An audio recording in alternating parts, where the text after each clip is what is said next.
Well, good evening. It's Sunday. It's been forever since I've been on here for a Sunday. But yeah, one of those things. I figured I'd stop in. Let me see what do we got going on over here at Twitter or X. We got to call it X, not Twitter. Hang on. All right, so we got 4 viewers over on Twitter, or X as it's properly supposed to be referred to. Right? Let's see. Share and pop out. Where do we have? We pop it out. There we go. So I'm just rearranging how things are working over there on X.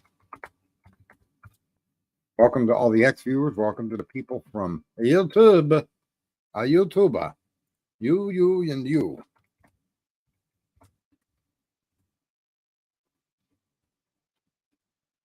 I did pin at the top of the stream a link. Anybody's welcome to join. And come on in. State your case and let's have a discussion. The link is pinned right up there. I'll also put it. It is in the chat. I think it's already in the general chat. I'm going to move over to X. Place it in their chat. X doesn't have the same view as YouTube or others. For the users in X, including Frank, if you're there, feel free to click on that link, whether you have a cell phone or a computer, and it will bring you into the to the StreamYard. Hi there, Miss Dakota. Is that a north or a south, Miss Dakota? We are north or we are South Dakota? Not that you want to give up your location. I wouldn't want you to dox yourself, but those are still large areas when you consider Dakota.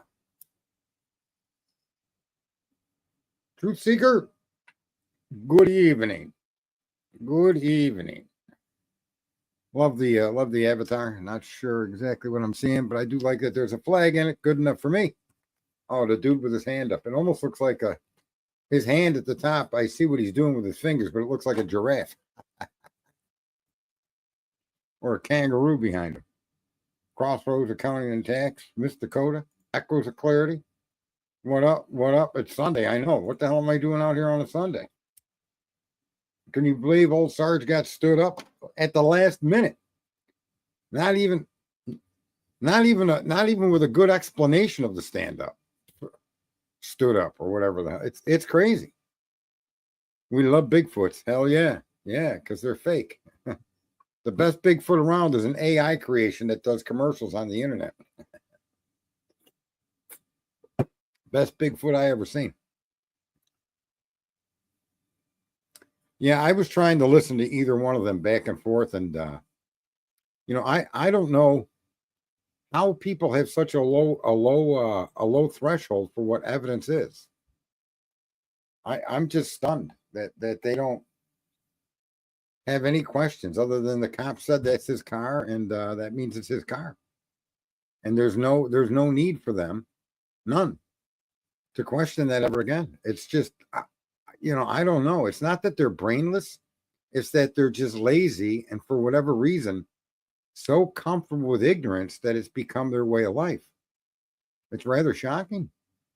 And there's, there are great examples of the millions of people in this country that are the same way. It's just a comfortable ignorance that they really think makes them smarter and above everyone else. Because others agree with them. And people in high, big places agree with them. I mean, the TV media agrees with them. I mean, these people got it going on. They got all the people you wouldn't want to watch your kids agreeing with them. It's fucking awesome. The ignorance that they suffer from is you can't even condemn them for it because they're so comfortable with it. It's like the lover that they've looked for their entire life, realizing it's the bliss that you do get from pure ignorance. Listen, I'm going to tell you right now, Crossroads, read the thing scrolling on the bottom of my screen and understand the car has no relevance in the accusation of who committed the crime. The argument that Brian had a car involved is over when and it was even confirmed on, I don't know how many people listened to Lana's stream today. I wonder if I could put a little piece up from her stream. If I don't know, I don't want her to strike me. It's not that we have a good relationship as far as I know, but when you don't talk to somebody for a long time, you don't know where you stand on YouTube with people, right? But I imagine if I'm going to find it. Hang on a second. I'm going to show you guys something, and it's just, I don't know. YouTube. Hang on here, folks. I didn't even think I was going to bring this up, but let me just say, for those of you people who come in my stream and said, leave Lana alone. No, I'm not leaving Lana alone. Her and I see mostly eye to eye and get along very well. She's had me up on her stream, and yeah, no, I got no problem with her, and I'm not attacking her or what is that, demonizing her or any of that shit. Never. Let's see here. Where is she? Truth and transparency. And so I'm going to have to get this stream. Okay, it was live. The 4:20 a.m. footage is the suspect vehicle. The rest is, hang on, I got to shut this down for a minute. The rest is irrelevant, but I do want to post a link to her screen out of courtesy, right? I mean, that's the right thing to do. Thanks, Tomboy. And this is the stream I'm referring to. And this restream, that's me, she's over here. Okay. Hang on, let me get through Bro Sparks, the get your penis hard faster, because nothing's more important than speeding up how fast you get your dick hard. Yikes. Right, folks? I mean, what kind of commercial is that?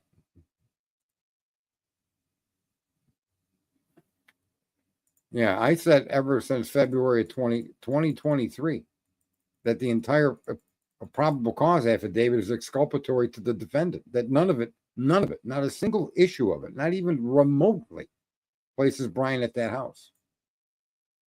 I appreciate that, Tomboy.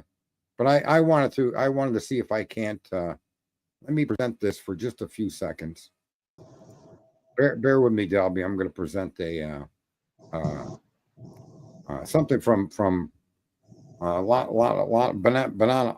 Lana. That's her. I'm going to call her Lana Anal. That sounds good. Well, you just spell her name backwards. I don't know what to say. Yeah, I never noticed that. Yeah, spell her name backwards, and bam, you're I didn't invent that shit. I didn't birth her or name her as a parent. I'm not that much. She's got to be in her 30s or 40s, right? I'm probably just barely old enough. No, she's 25. Really? Yeah, oops. She just turned 25 maybe a month or two ago. Listen, oops, if people say I don't, that I'm attacking Lana, that might be considered that way. I thought she was in her 30s. She, I don't know. I guess because I'm a bad judge of age. No. Yeah, that thanks, Delby. Exactly, 100%. Holy shit. Whew, man, the sweat off of my brow no longer there. Oh man, that's it. Yeah, exactly. Yeah, Delby called it.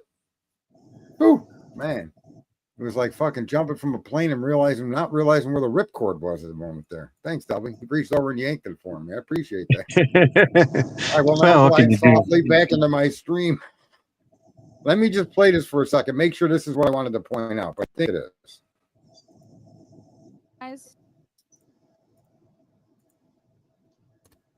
And it was co-authored, and it says that investigators were given access footage to WSU and review of that video at approximately 2:44 a.m. on November 13th. A white sedan, which was consistent with the description of the white Elantra Suspect Vehicle 1, was observed on WSU surveillance cameras traveling north on Southeast Nevada Street and Northeast Stadium Way. So you didn't come across that, right? And you're the expert, and you went and got those videos over there at WSU campus, and then it was a live feed, and you had to clip them. Hang on. And then whatever you could get, you then stored them over there at Moscow Police Department. And I'm guessing you took a bunch of notes doing this, right? Okay, but you were not able to find any vehicles other than the ones that you wrote down in your report drafted on 2/6/2022 and then turned it on 5/1/2023. These sightings were not there. Are you aware of that?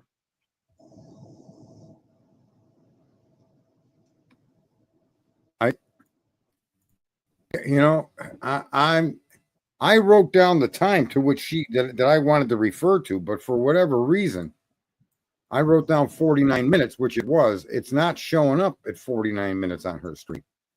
But what she had said, in this stream, and what a statement from the cop when poised with information was that they didn't hear any screams or anything prior to 4:17, right?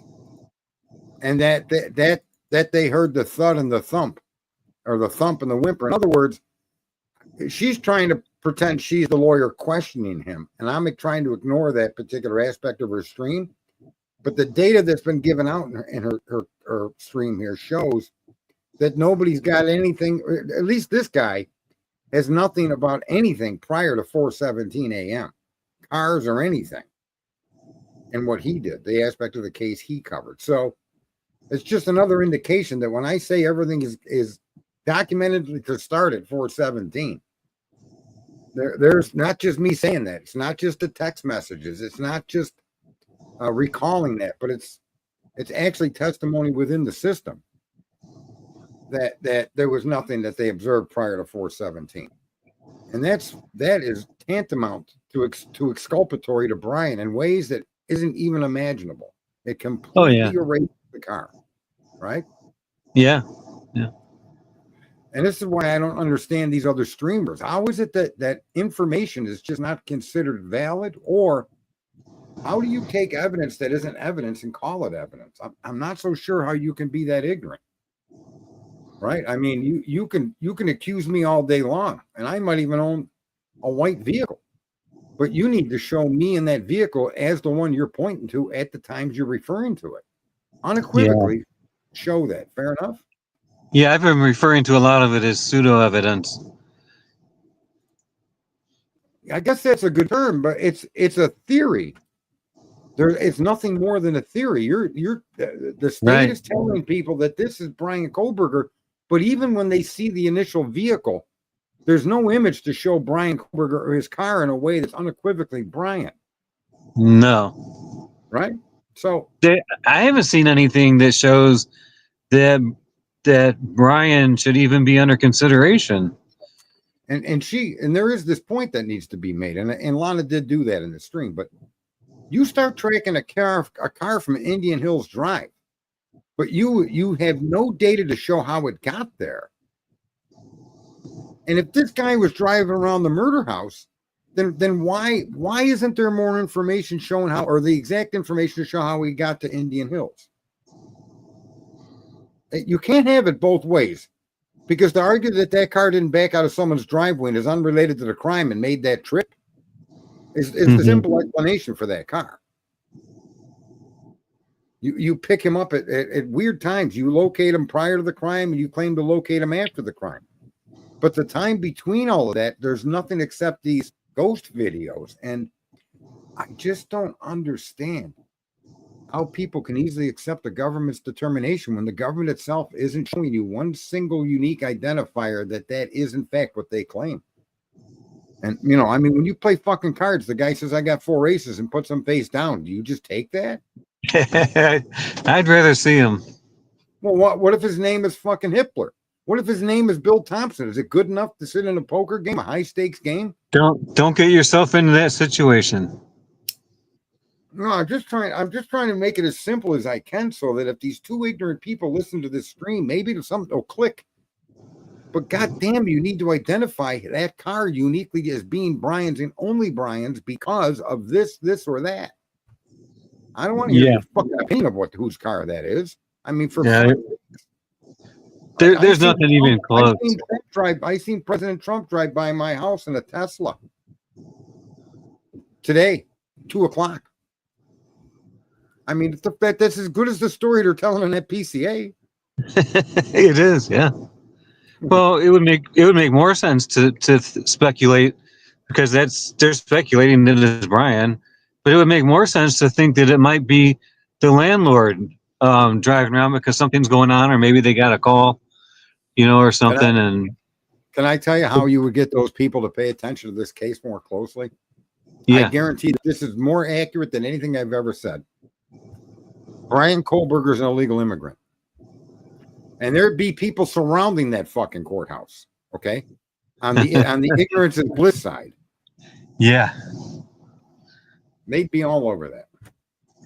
12 Gauge sent me a membership the other day. Yeah. He didn't send it. Someone in his stream, maybe one of his mods or somebody bought some memberships. I don't get a guy with almost 10,000 fucking subscribers and he only gets 15 or 20 people in his stream and they're always the same people. Another girl, that Miss James, she's got 20,000 subscribers and I think I'll end up with more people watching this stream live. She was in there 2 hours. She had 140 people. It's just, how do you get 20,000 subscribers and nobody likes you anymore? That's a fucking slap in the face. Right? I mean, what's the name? 12 Gauge is new. He's up to 9,000 something, but he gets, 10 or 15 people. And I'm just a loudmouth, point out the fucking obvious motherfucker. And I don't do bad with my 24 or 2,800 people. Yeah. It's fun. I do outperform 12 Gauge by leaps and bounds. And apparently when it comes to Idaho 404, even the big what's her name there? Melissa. It's just, people don't I don't know why understand. he said it. We don't agree on anything. I can't agree on their point of view because their point of view doesn't have a fact or reference. It's an opinion. Yeah. If it were more than an opinion, if there was a fact, if there was a clear image and no license plate on the front of that car, that's uniqueness enough where I would buy that was Brian's car. But there is no image to show that. The other thing is this guy that she's talking about today on her stream is a guy that didn't write his report except till about the grand jury. So stuff that he's writing in relationship to comes way after the arrest. Where was his document before the arrest? Where was this assessment prior to the arrest? Right? So the timeline of it is fucked up. And look, if you had one solid fact like the car without a license plate, and you showed that in a few different areas, I'd be like, yeah, that's Brian Kohlberger's car. Right? Well, a lot of people don't have front license plates in Idaho. I guess. I'll do a little bit in the Middle East, a little bit in. But I wanted to say, parents don't realize college towns are surrounded by cartels, especially drug cartels. This is insanity. If people that America's being hidden, that truth is being hidden from these people where their kid are financing fucking big money to get an education. Meanwhile, your child's in danger from doing simple things, right?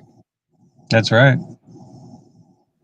And I that's the reason why, and it's almost like, and there's a vast majority of people in this country, if it's American or an American, they don't like you unless you believe in the happy bullshit reality they want you to believe in. You can't tell me somebody that was born with a penis can be a woman. I'm sorry.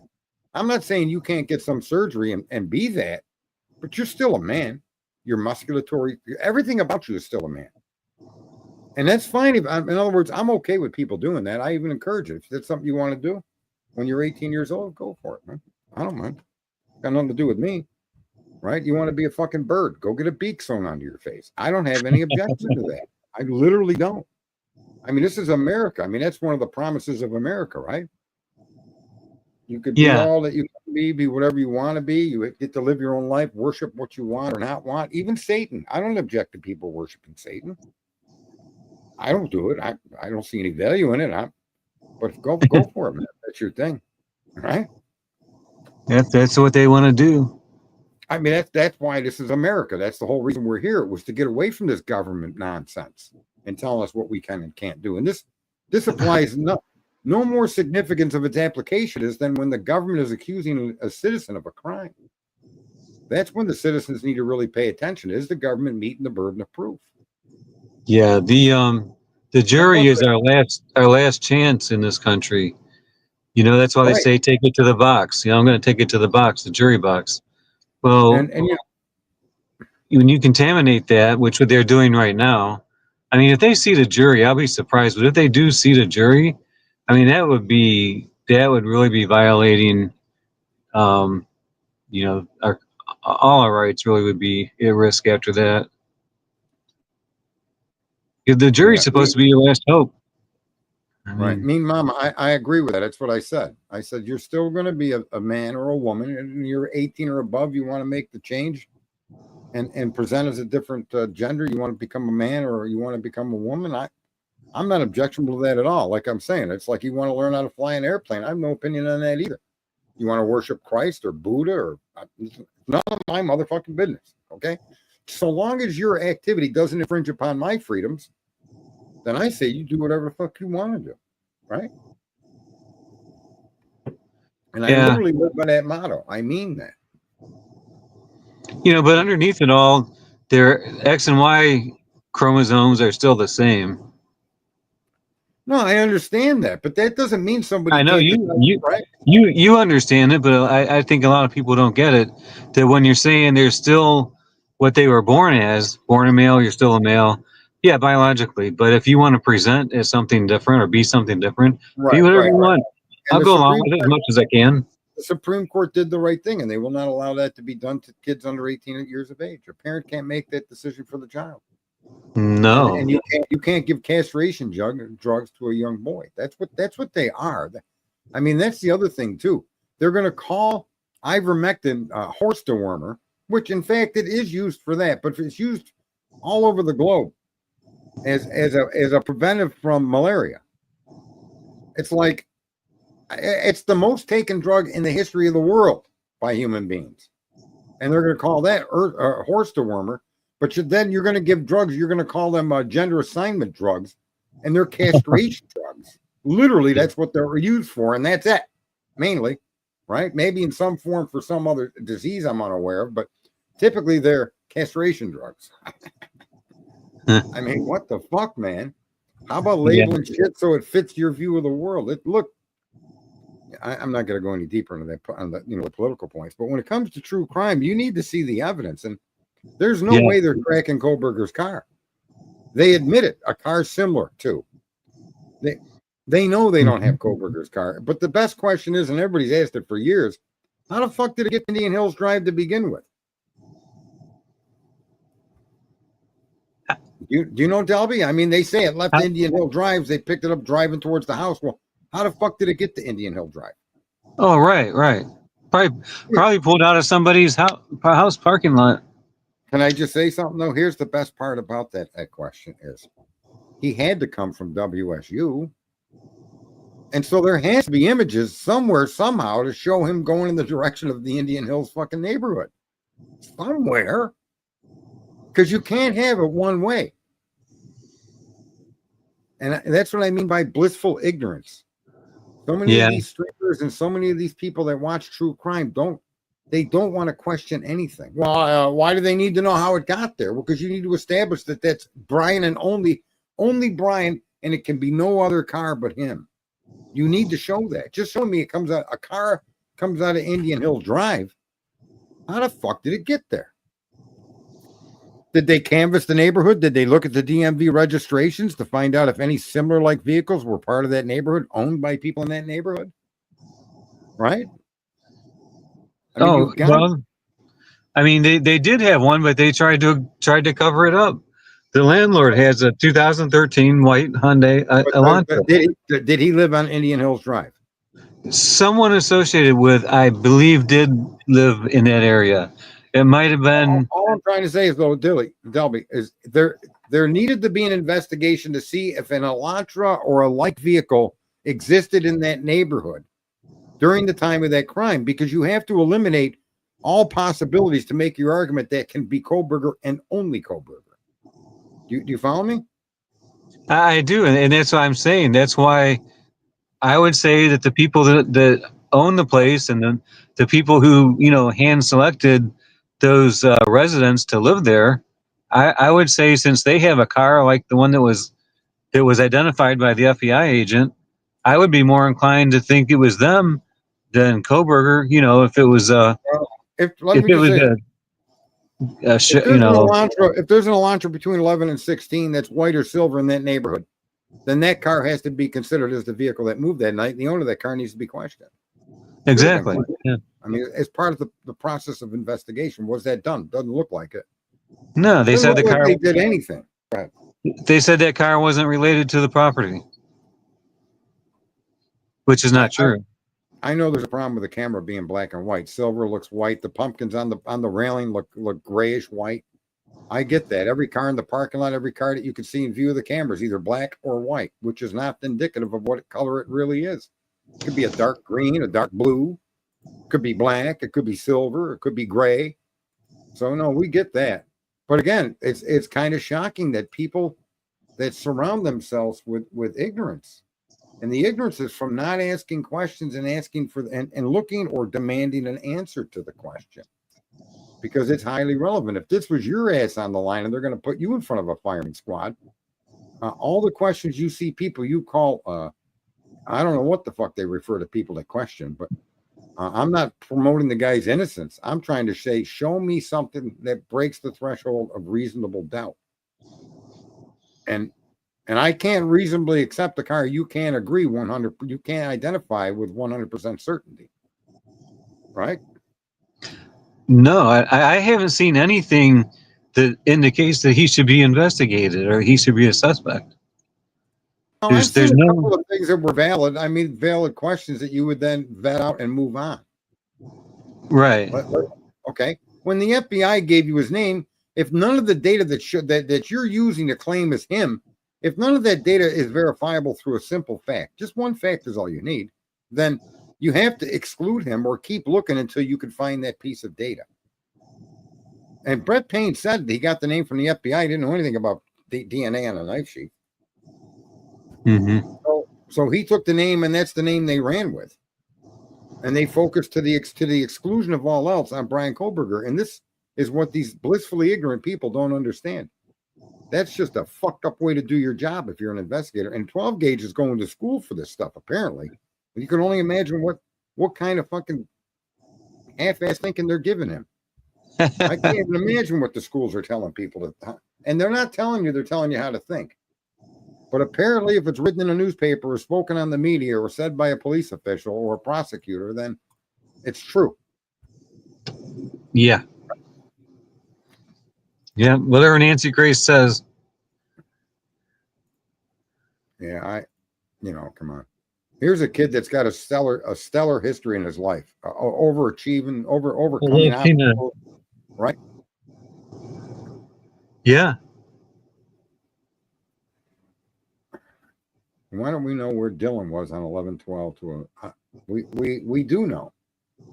Curious Rose, we know right where she is. We know because of what they told us. Does that mean it's accurate? No, but that's the only thing that you do know, that she was in that house. There's no argument. You could create an argument and try to dispute that which can't be proven otherwise. So whether they're lying or not about Dylan's location isn't even an argument or a question at this point. She was in the home. Okay, right, Dalby? I have a different opinion on that. Well, how do you argue the facts that are given to you publicly and they're in documentation and hasn't questioned them? And so in other words, now for us to question something that at this point is only in your head, it's not part of the proceeding. So why question it? Well, we don't know where she was before any of this. We don't know.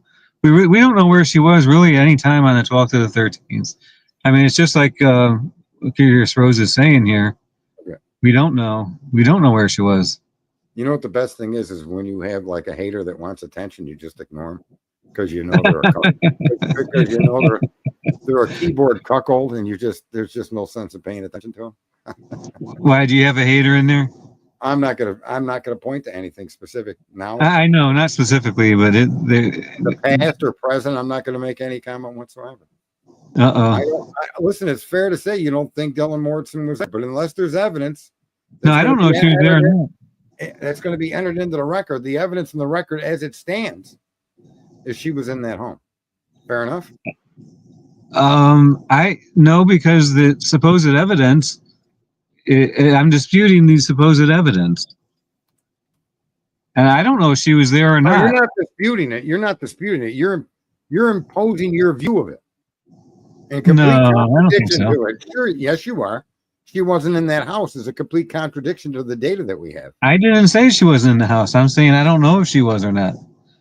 Because there's the evidence that we've been given, so much of it has been contradictory. You know, they one thing in the grand jury and it contradicts the 911 call, so you got to throw all that out. You can't trust any of it. Well, that you can't trust any of it as inaccurate either, because the truth is always in there. But we don't know which part to trust. But Yeah, which part? How do you know what part to trust? Yes, you do know what part to trust. How do we know that? As more and more data came out, the obvious, everybody was outraged. There's no way they slept through all of that. Now we know that that outrage was accurate. But you didn't know it was accurate. Listen, there was no point in arguing about the accuracy of it until it became accurate. That's the only point I'm trying to make. I mean, it's like that's what I'm trying to show people. The data is the data, and you could disagree with it all you want, but don't start completing a whole new theory of how these people were killed and who killed them and who didn't kill them, because you don't agree with the data you're reading. The data is the data, right? And so we agree. There is no evidence beyond a reasonable doubt that locates Brian at that home during that time. We agree with that, do we not? We do, yeah. So who did it? I don't really give a fuck. It's not my job. Well, you wouldn't be able to do it anyway. I mean, any more than I could. I don't have access. Here's what I care about. I care about the assholes that did do that bad job being held to account. Exactly. Right? Where's the accountability to these people that are so-called professionals and the investigation that they run? They don't even bother with the blood DNA. Listen, you could surreptitiously find a cigarette butt from a potential suspect and get it tested for DNA, but not the blood on the sheet, not the blood on the glove, not the blood on the railing. No, none of that counts. Not the glove itself. Swab that for transfer DNA. Nothing else is worth getting tested except for a surreptitiously found cigarette butt and a button snap. The rest of that shit is like, we're blind men. We're three blind mice, and we're going to put this guy in front of a firing squad. Yeah. Right? That's about what it looks like.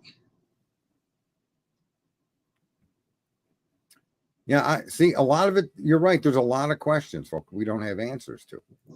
Why did Hunter run to the kitchen to get a knife as his first act upon entering that home? That's a question that needs to be asked and answered.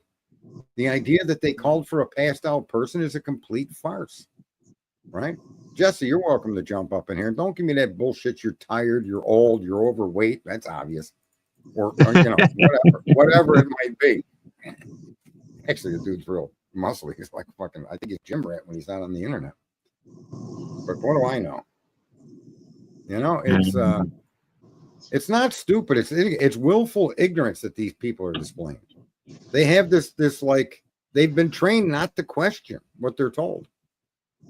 And so that's just how that's to them, that's a form of thinking. And then trying to support what they're told with any argument at all, sensical or nonsensical, to them is intelligent. And I'm sorry. I think every one of the people that I pointed out had the capacity to be way smarter than me. But if you're looking down a shithole trying to find gold, I'm sorry. I'm going to go look where the gold is. Right? Mm-hmm. Yeah, that's what I would do. I'm not going to be looking down a fucking shithole. A hole full of fucking thieves. I'm gonna scrub through that to find what? Maybe someone dropped a ring in the toilet? Fuck you. Yeah, a lot of these people, especially some of the hardcore guilters with channels, they they're way beyond bias psychologically. They've got something else pushing them around. Yeah. It's not just bias. Bias doesn't run that deep. Let me see it. The king of I know who did it is in here. Rolo. You gotta be about the most ignorant, stupid motherfucker I've ever seen in my stream. By far. I'd like to talk to him, but I can't understand a thing he says. No, he's got all the proof of who did it. He's look at dude. Go masturbate to your mother's picture. Okay. Do something that would make fucking sense to the rest of us. Because you are that kind of fucking stripped down, fucking empty-headed piece of shit. and you wanted attention, so now you got attention. I'm tired of giving you attention, so I just ban your ugly fucking shit and go jerk off to your mother's picture, dude. Anyway, go. Sorry for the the outrage. You know, it was entertaining. Yeah, that's that police officer stuff is another shit show in motion. You know, the what? Literally, the police in motion. Police in motion, it's called, or police off the cuff. Yeah. Oh, I've watched very few channels anymore. There's only a couple, and I try to sneak in on the people that got this kid pegged, and I just try to, and I don't see the lack of any questioning, except Ann Taylor's the reason why this is being delayed. They ignore all the discovery motions, they ignore all the motions to compel, they ignore the state doing everything the state can do to keep things out of this court. And that's what's caused the delays, not Ann Taylor saying, "Oh, gee, I need more time to read a book." and that couldn't be more obvious that the prosecution has caused the delays, and they're causing the newest delay too because they're the side that leaked the controversial information that's supposedly making it hard to get a jury or whatever. Well, the I don't police know. I recommend the police off the cuff just so that you can witness live the systemic corruption these guys have been a part of their entire fucking life and are too stupid to realize it. Those are the people that you don't want working for law enforcement. Yet they spent Are those their the entire ones life, that were they spent their entire police lives off the doing cuff? so. Some of them may still be doing it. Go ahead. Is that police off the cuff? Is that an ex officer with a and he always has a guest on there? Yeah, he's a cop. He's a funny looking cop. Yeah, he's a typical looking guy from the towns like you'd see Andy Griffith. Who's on here? Who is that? It's Donald DeNice from Twitch. Mr. D-Nice. Donald D-Nice. Yep, I'm a regular. I go in. How long you been here, Donald? How long you been in the chat? I've been here maybe about 10 minutes. Did you catch my takedown of the Rolo Moto moron? No, what did I miss? Oh man, well you're gonna have to pick it up on rewatch. Do you think we'll get to see all this unsealed stuff, Sarge Friday? I was thinking about that last night. I forgot to ask you that. Do you think we'll get all that at trial? At trial.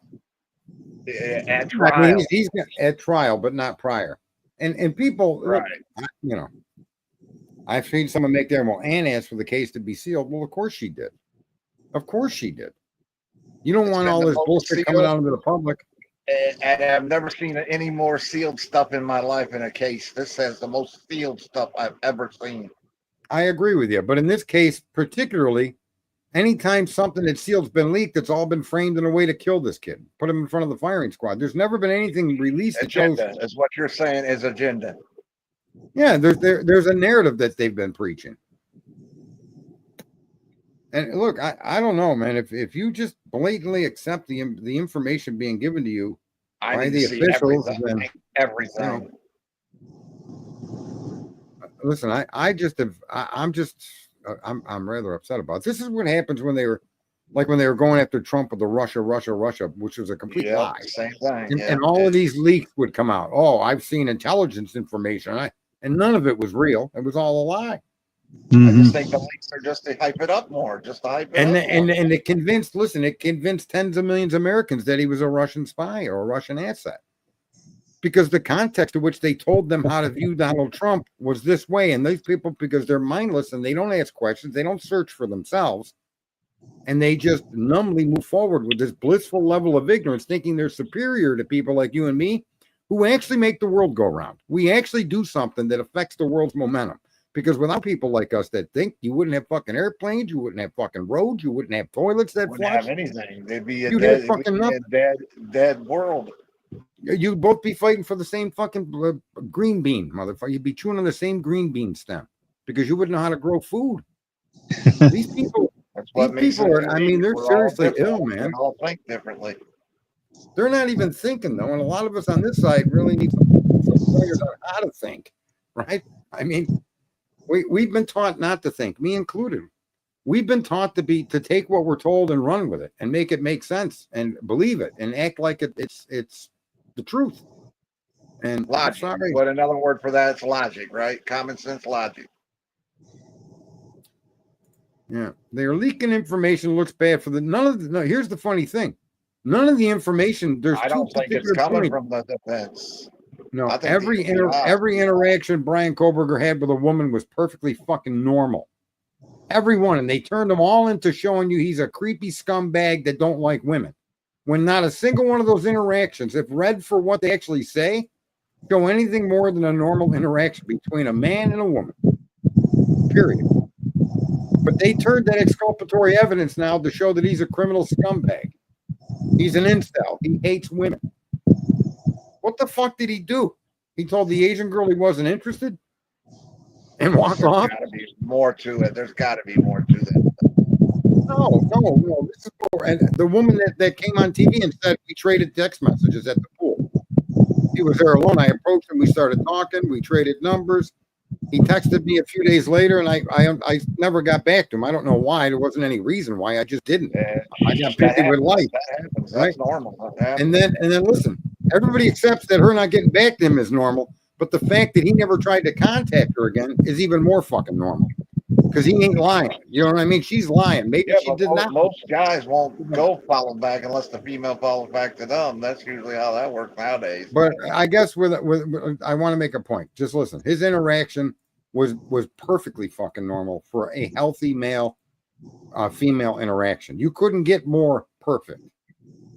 The interaction from and they tried to they've twisted it to make it look like what he did is just weird and he's an incel. Creepy. But that evidence is exculpatory when it's presented for what it really says, and it says nothing abnormal there. Yeah, it does, and that's what this narrative is about. It's a circumstantial case. They have no direct evidence. Basically, it's not perfect. It's all circumstantial. This is such a sad situation. Even if this guy did it, this is the other thing that these non-thinkers, these blissfully ignorant people don't seem to grasp.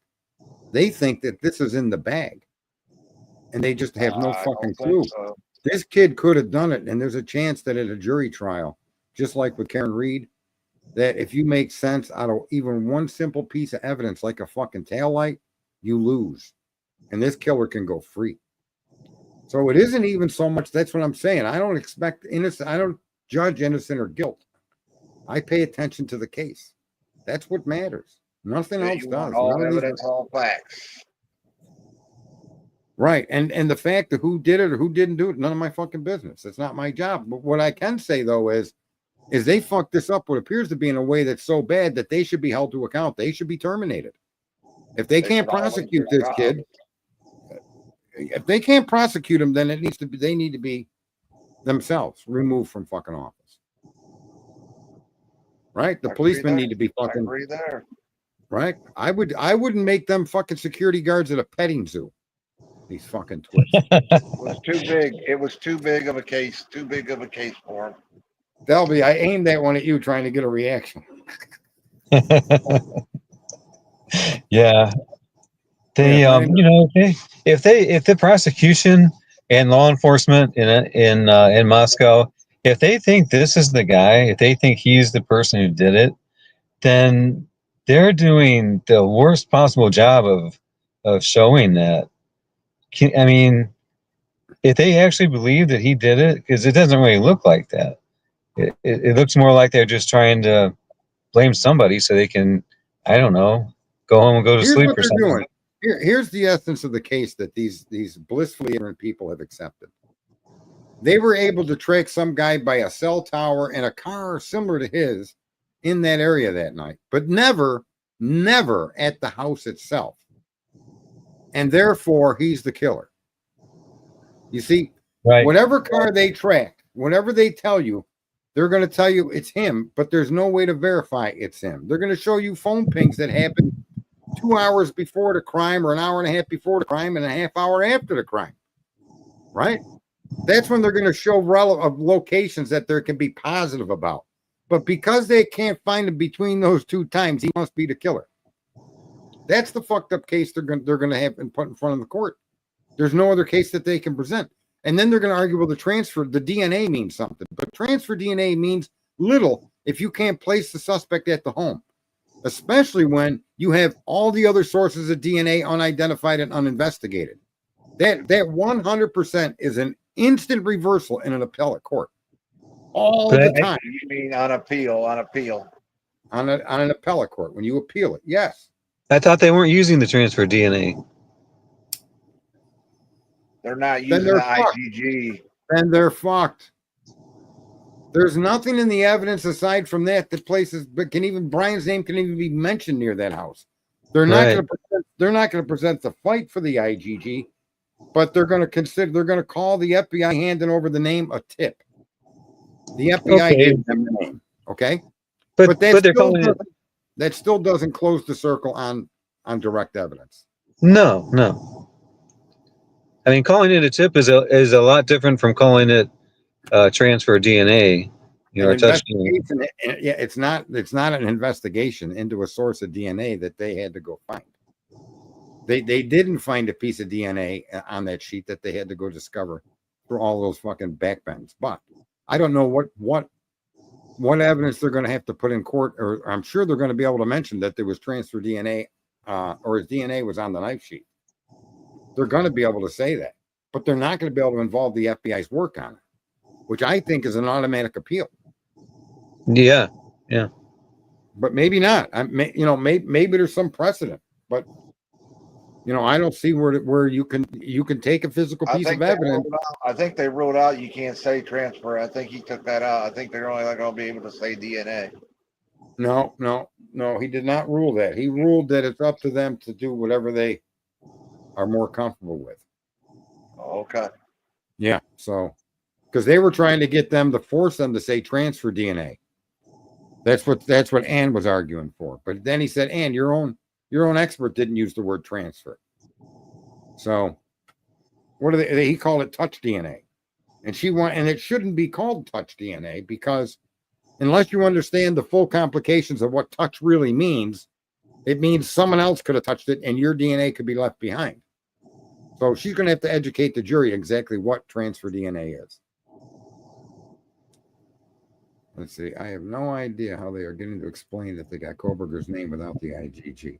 Well, they're going to. They're going to be allowed to do that by calling it a tip. Unless some of their witnesses open the door to it, or the defense or the prosecution stumbles and opens that door for Ann, then at this point the FBI's work was a tip. They gave a name. And I think that's a big mistake, but it is what it is. I'm not a lawyer. I'm smart in the law, but not a practicing attorney. So what do I know? It's crazy there, Dalby. So wild. It's bizarre. What say you there, Janice? Yeah, it's a mess. It's wild. It's a mess. It just keeps getting more and more chaos on it. More and more chaos for real. And if a kid did it, like I said, there's more ways than the ways they're trying to sell that he could have been involved in this crime directly or even indirectly, right? Well, we don't know. I mean, he could have been. Yeah. He could have been involved. But there's nothing to show that he was. Right. I don't think that they need to provide that. Well, so far they haven't, so I guess not.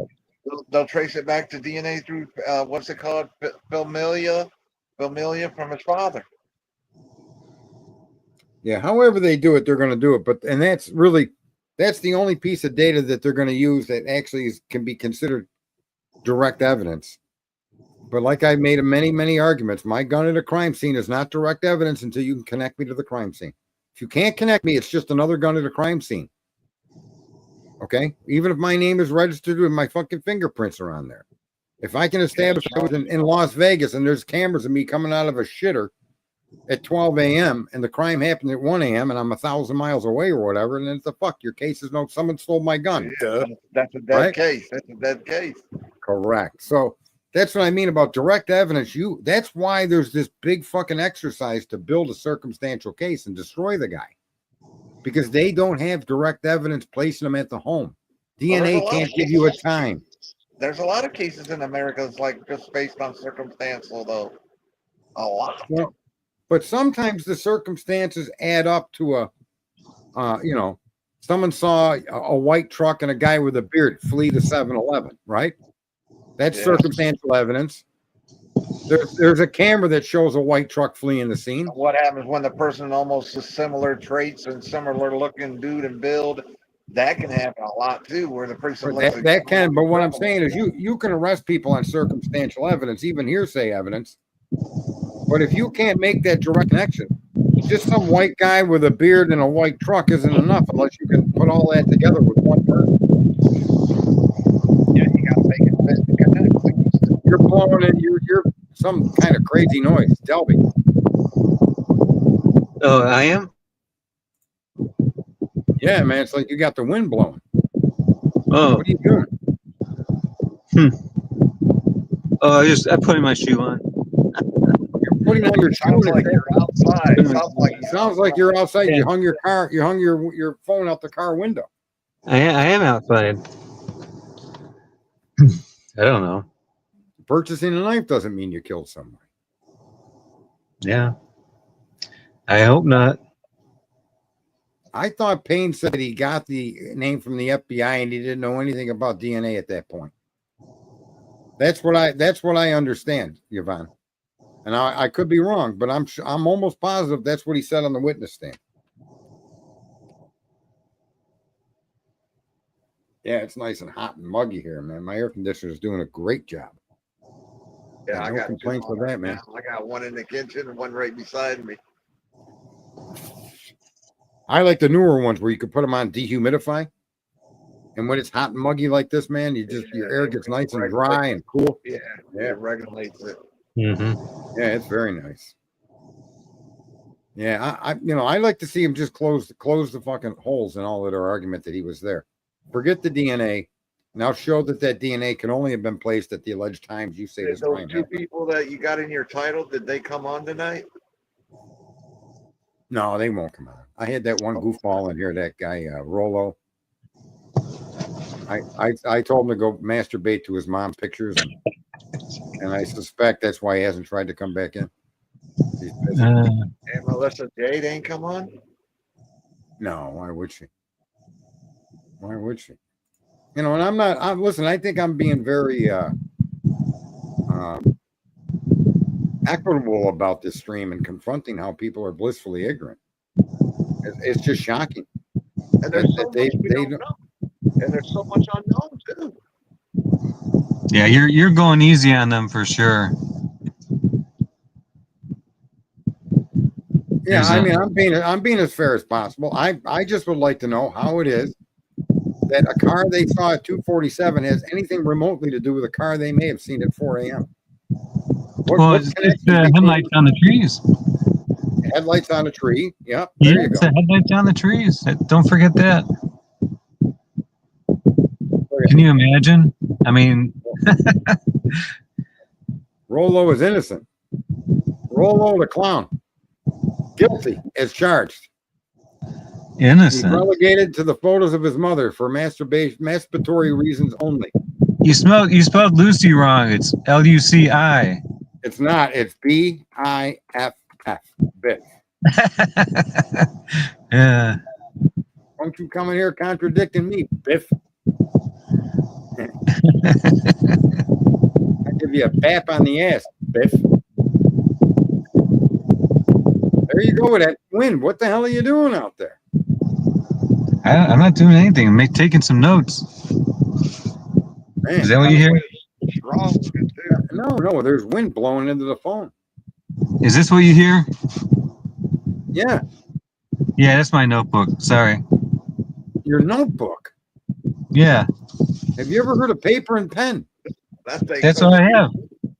That's what I've got. I've got paper and pen. Yeah, okay.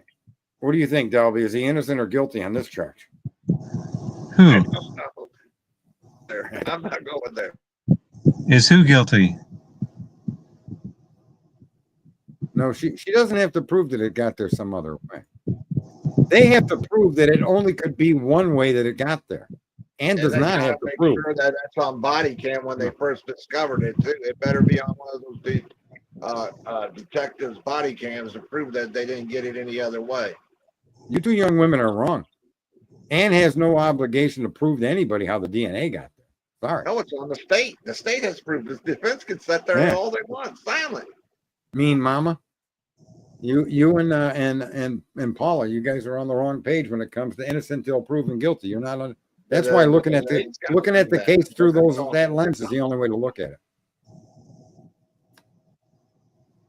Yeah, literally. Literally the only way.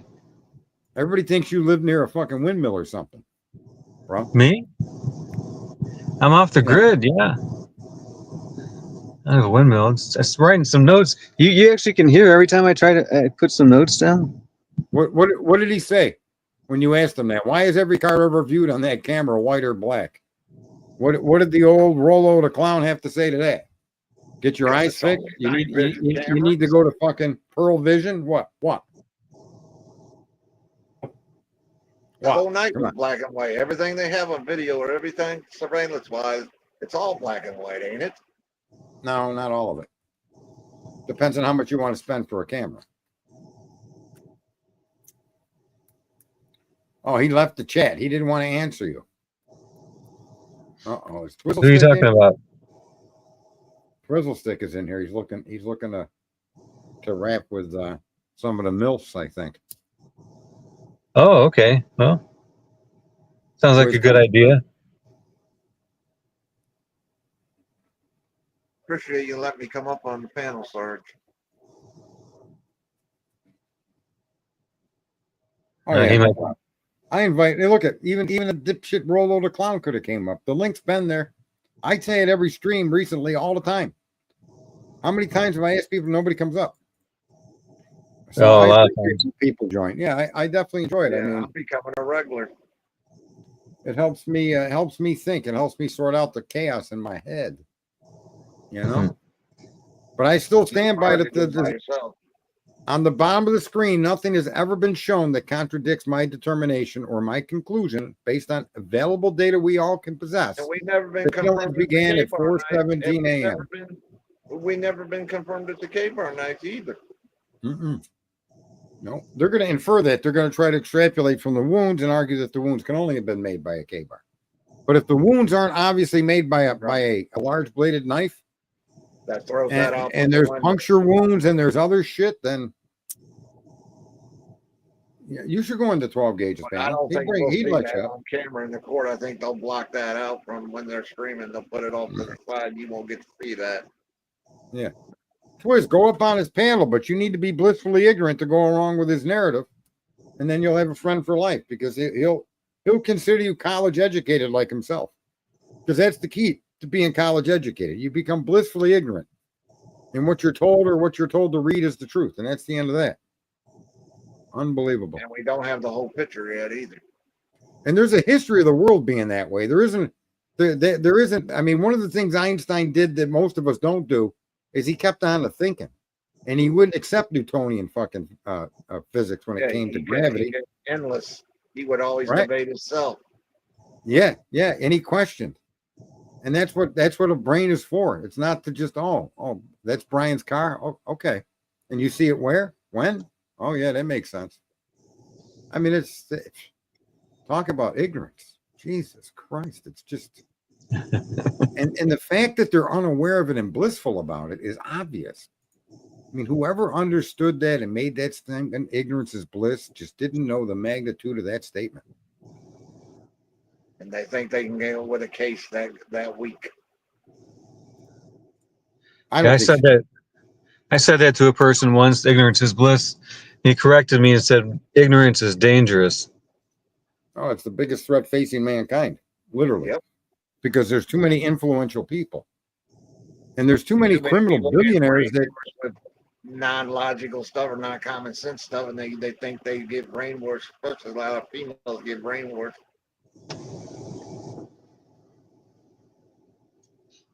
Yeah, they flipped it on him. I had a blind date. I thought about going to 12 gauge. Stay here, Twiz. No, he's fine. Yeah, everybody can jump around, go to see different streams. I do go into streams I disagree with. even Rolo the clown. But I can't really tolerate these theoretical fucking solutions to the case. Meanwhile, Bill Thompson, the fucking Brett Payne, Maury, and all these other jerk-offs, Jennings, the fucking big deal DOJ state attorney, that little fucking twit. All of these people are going to not be held to account. I mean, what the fuck? Whether he's innocent or guilty, these people did a shitty fucking job here of the worst magnitude. Or they had to do with what they got. That's all they can do. No, but you don't test the other DNA connected to the crime scene. You got a witness that tells you. Say the defense has. I still say the defense did. Listen, never allow a witness that admits to running down the stairs to which you found fucking blood to be excluded from your suspect list. Even if the blood is male, it could be secondary transfer. She could have had an interaction with the killer. The killer may have been the one that said to her, it's okay, I'm here to help. That's probably the person she saw with a backpack vacuum. I mean, somebody with a backpack vacuum, you're talking about the organization of a crime and a cleanup. You're talking about Zana, right? No, I'm talking about Dylan when she ran down to Bethany's room. There's a blood stain on the railing going from the second to the first floor. She might have cut herself, right? Yeah. No, I'm just saying she may have known the statement, it's okay, I'm here to help, wasn't said to somebody who was being stabbed to death. Okay? That just makes about the least amount of sense of anything that she come out of her mouth with. Then the guy had something on his back like a vacuum cleaner or something, or a fire. Really? So Brian Kohlberger, the killing started at 4:17, and by 4:21 and 10 seconds, he's in his car zooming away. It was, God damn, you can't even get a hamburger from McDonald's that fast. They always make you pull ahead and wait. 4 minutes. Not no 3-4 minutes. That's impossible. Right? Yeah, and I say that before they say it. I give them the money. I pull up to the window. I look at the lady. I got to pull ahead and wait, don't I? She just smiles. Yeah. Typical. It's never like not happening. 10 to 12 minutes. Yeah, typical. 10 to 12 minutes. Yeah. And I'm not ordering anything funky. I'm ordering, quarter pounder with cheese and a large fry. It's tragedy that this blissful ignorance surrounds us. And I don't know that it's going to and here's the best part is they think they're significantly more intelligent than everyone else, unless you agree with them, and then they see you on the same level as them, never realizing that their level of ignorance prevents them from understanding just how ignorant they are. It's like a vicious fucking circle. It's like a drug addict. That's why I'm trying to say that this is beyond bias. This is not just a person who has developed a bias. This is beyond that. This is a whole system in their mind that's not working right. No, they've been taught and programmed with this disconnect switch. And I can't make an argument as much as I try to use the information given us to make him a perpetrator. However, I can make many arguments that include him as a perpetrator and include the oddities and the inconsistencies of what they're showing us. In other words, I can explain them by coming to a whole different series of events that they're not even willing to entertain. And so like I'm saying, there could go in so many holes in it. Yeah, it's like with the Karen Reed case. The taillight ain't broke, case over. That's it. That's not Brian's car. The crime started at 4:17 a.m. You spent how many fucking thousands of man hours looking at a vehicle that has nothing to do with the crime? And you can't dispute that, because even in Lana's stream today, Lana said it in the last two streams I don't think she's saying it because she heard me say it, but I don't think she realizes what she's saying when she's bringing up that 4:17 camera. It literally is the only evidence of anything happening in that house that can be proven. There is nothing else that can prove that time during the hours they're claiming. Not the car, not the pings, not Dylan's statements, nothing. And take out 4 people in 3 minutes and get in your car and speed off, nearly impossible. And that's exactly why it can't be Brian Kohlberger. Now, could he have dropped people off? Yes, but that's not what he's being charged with. He's being charged as the murderer, direct. That's if you're going by 4:17 on your title there. Could he be the perpetrator? And then, but how did he get away from the scene? If someone drove him there and he jumped out and they took off in the car when they started hearing shit, unless they did it through the back way, unless he went in the back way. I'm just saying that my point is their argument that he parked his car and went in and killed them and came back out can't be a relevant observation. I still say there's 2 cars in play. Well, the observation of the car pulling around the building at 4:07 or 4, whatever time they're claiming, that car is not relevant. The crime didn't start for another 13 or another 10 minutes. What happened during those 10 minutes? Nobody can answer that question. So why are you telling me the crime started at 4 a.m.? Why are you telling me that? And then you're telling me the car didn't get there till 4:07. And now the camera's proving to me the crime didn't start to 4:17. That tells me that car had nothing to do with it, that it was most likely what you were witnessing was a DoorDash driver or an Uber driver or one of those professional people that bring kids home. You know, those whatever they got in the car. Lyft or Yip or whatever they're called. Yeah. That explains the movement of that car better than anything else in the world. Right? Yeah, probably looking for an address. Or they're just killing time till the person comes out that they're waiting for. They don't want to just sit there. Yeah, I'm just saying, my point is, though, their conclusion that can be Brian and only Brian to the exclusion of everything else is insanity.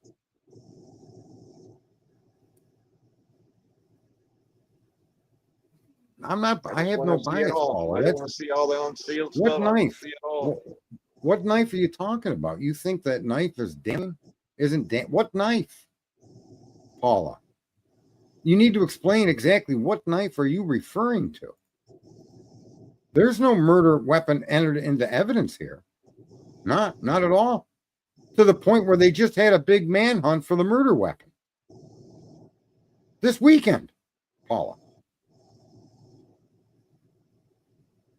They just had a search for the weapon weekend. A whole bunch of people got together to go search for the fucking K-bar. So what are you talking about that the knife? They weren't looking for it. 35 Yeah, miles. I mean, click on the link and come up here and explain yourself. Or do it in chat. What knife are you referring to? Come up and talk about it a little bit, Paula. I don't get what you're saying then. Why you think the knife isn't damning? What knife? She's probably talking about Amazon records. Yeah, okay. Yeah, look at my Amazon history, okay? Look at mine. I bought lots of things, right? I'm not going to say it, but lots of things, okay? Yeah, he purchased a knife, therefore he did it. Yeah, they sell how many of those every year? 1 million or something? Like they say, you bought the black clothing too. You have to establish the wounds are consistent with only to the exclusion of all else a K-bar. That's their argument. No, I don't give a fuck what anybody says. That's the case. 3 years. The case is that he went into that home with a K-bar knife and brutally murdered 4 people with that knife. Those wounds all must be consistent with that. Otherwise, it's him buying a knife has got. See, that's what I don't know, Paulie. The fact that a man bought a knife is not even. He also owned a firearm. He also owned a 9mm pistol, if I'm not mistaken. So Brian owned a gun. But Brian was, with his disability, he's so much more powerful that he didn't need the gun. He left that home and he went in that house with a knife. I mean, I don't understand how that doesn't perk people's interest. And the sheets being out like that, being loose like that, that don't make sense either. Yeah, well, that's a 9mm. Glocks are typically 9. They can be different calibers, but typically they're 9. The defense has a ballistic expert. There you go. But here's the thing. I mean, if you're going to say the knife is damning and know that there was a knife found in his house that was never given an identification. 3 knives were found. 2 were fully identified as to what type of knife they were. And then there's a word knife. Not a Perry knife, not a fucking steak knife, not a fucking hunting knife, not a carving knife. Every knife has a name. Yeah, they got a name for them. Yeah. Every knife is identified specifically. Butter knife, steak knife, right? Pocket. Perry Pocket. knife, carving Yeah. knife, Yeah. butcher knife, bread knife. I mean, come on. The knives are made for specific reasons. A hunting knife would be a description. They didn't even put that in there. They just called it a knife. But here's the other thing, too. Isn't it curious? All you have to do is it is potentially damning. No, it's not potentially damning. The fact the guy bought a knife, for God's sakes. What about the gun? Wow. Calling people. Why is the names gun now. not involved? Why is there no gun involved in this crime when the guy that's supposed to have committed the slaughter of 4 owned one? Can someone explain that? A guy that when he makes a little fist with a thumb up has got the most weak hand you've ever seen in your life. Look at the guy. He looks anemic, like bright light would knock him out. Right?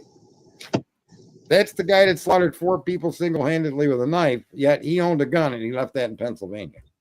Okay. That would be my choice of fucking weapon, and I'm more capable physically than Brian Kohlberger. No, but I'm just trying to say, when you look at the suspect, you have to look at the information you have that surrounds the suspect, and it's all contradictory bullshit. If somebody killed those people with a knife, I'm relatively sure that based on the statements the police have made, that if it was Brian, it just wasn't the way they're claiming. Right? I mean,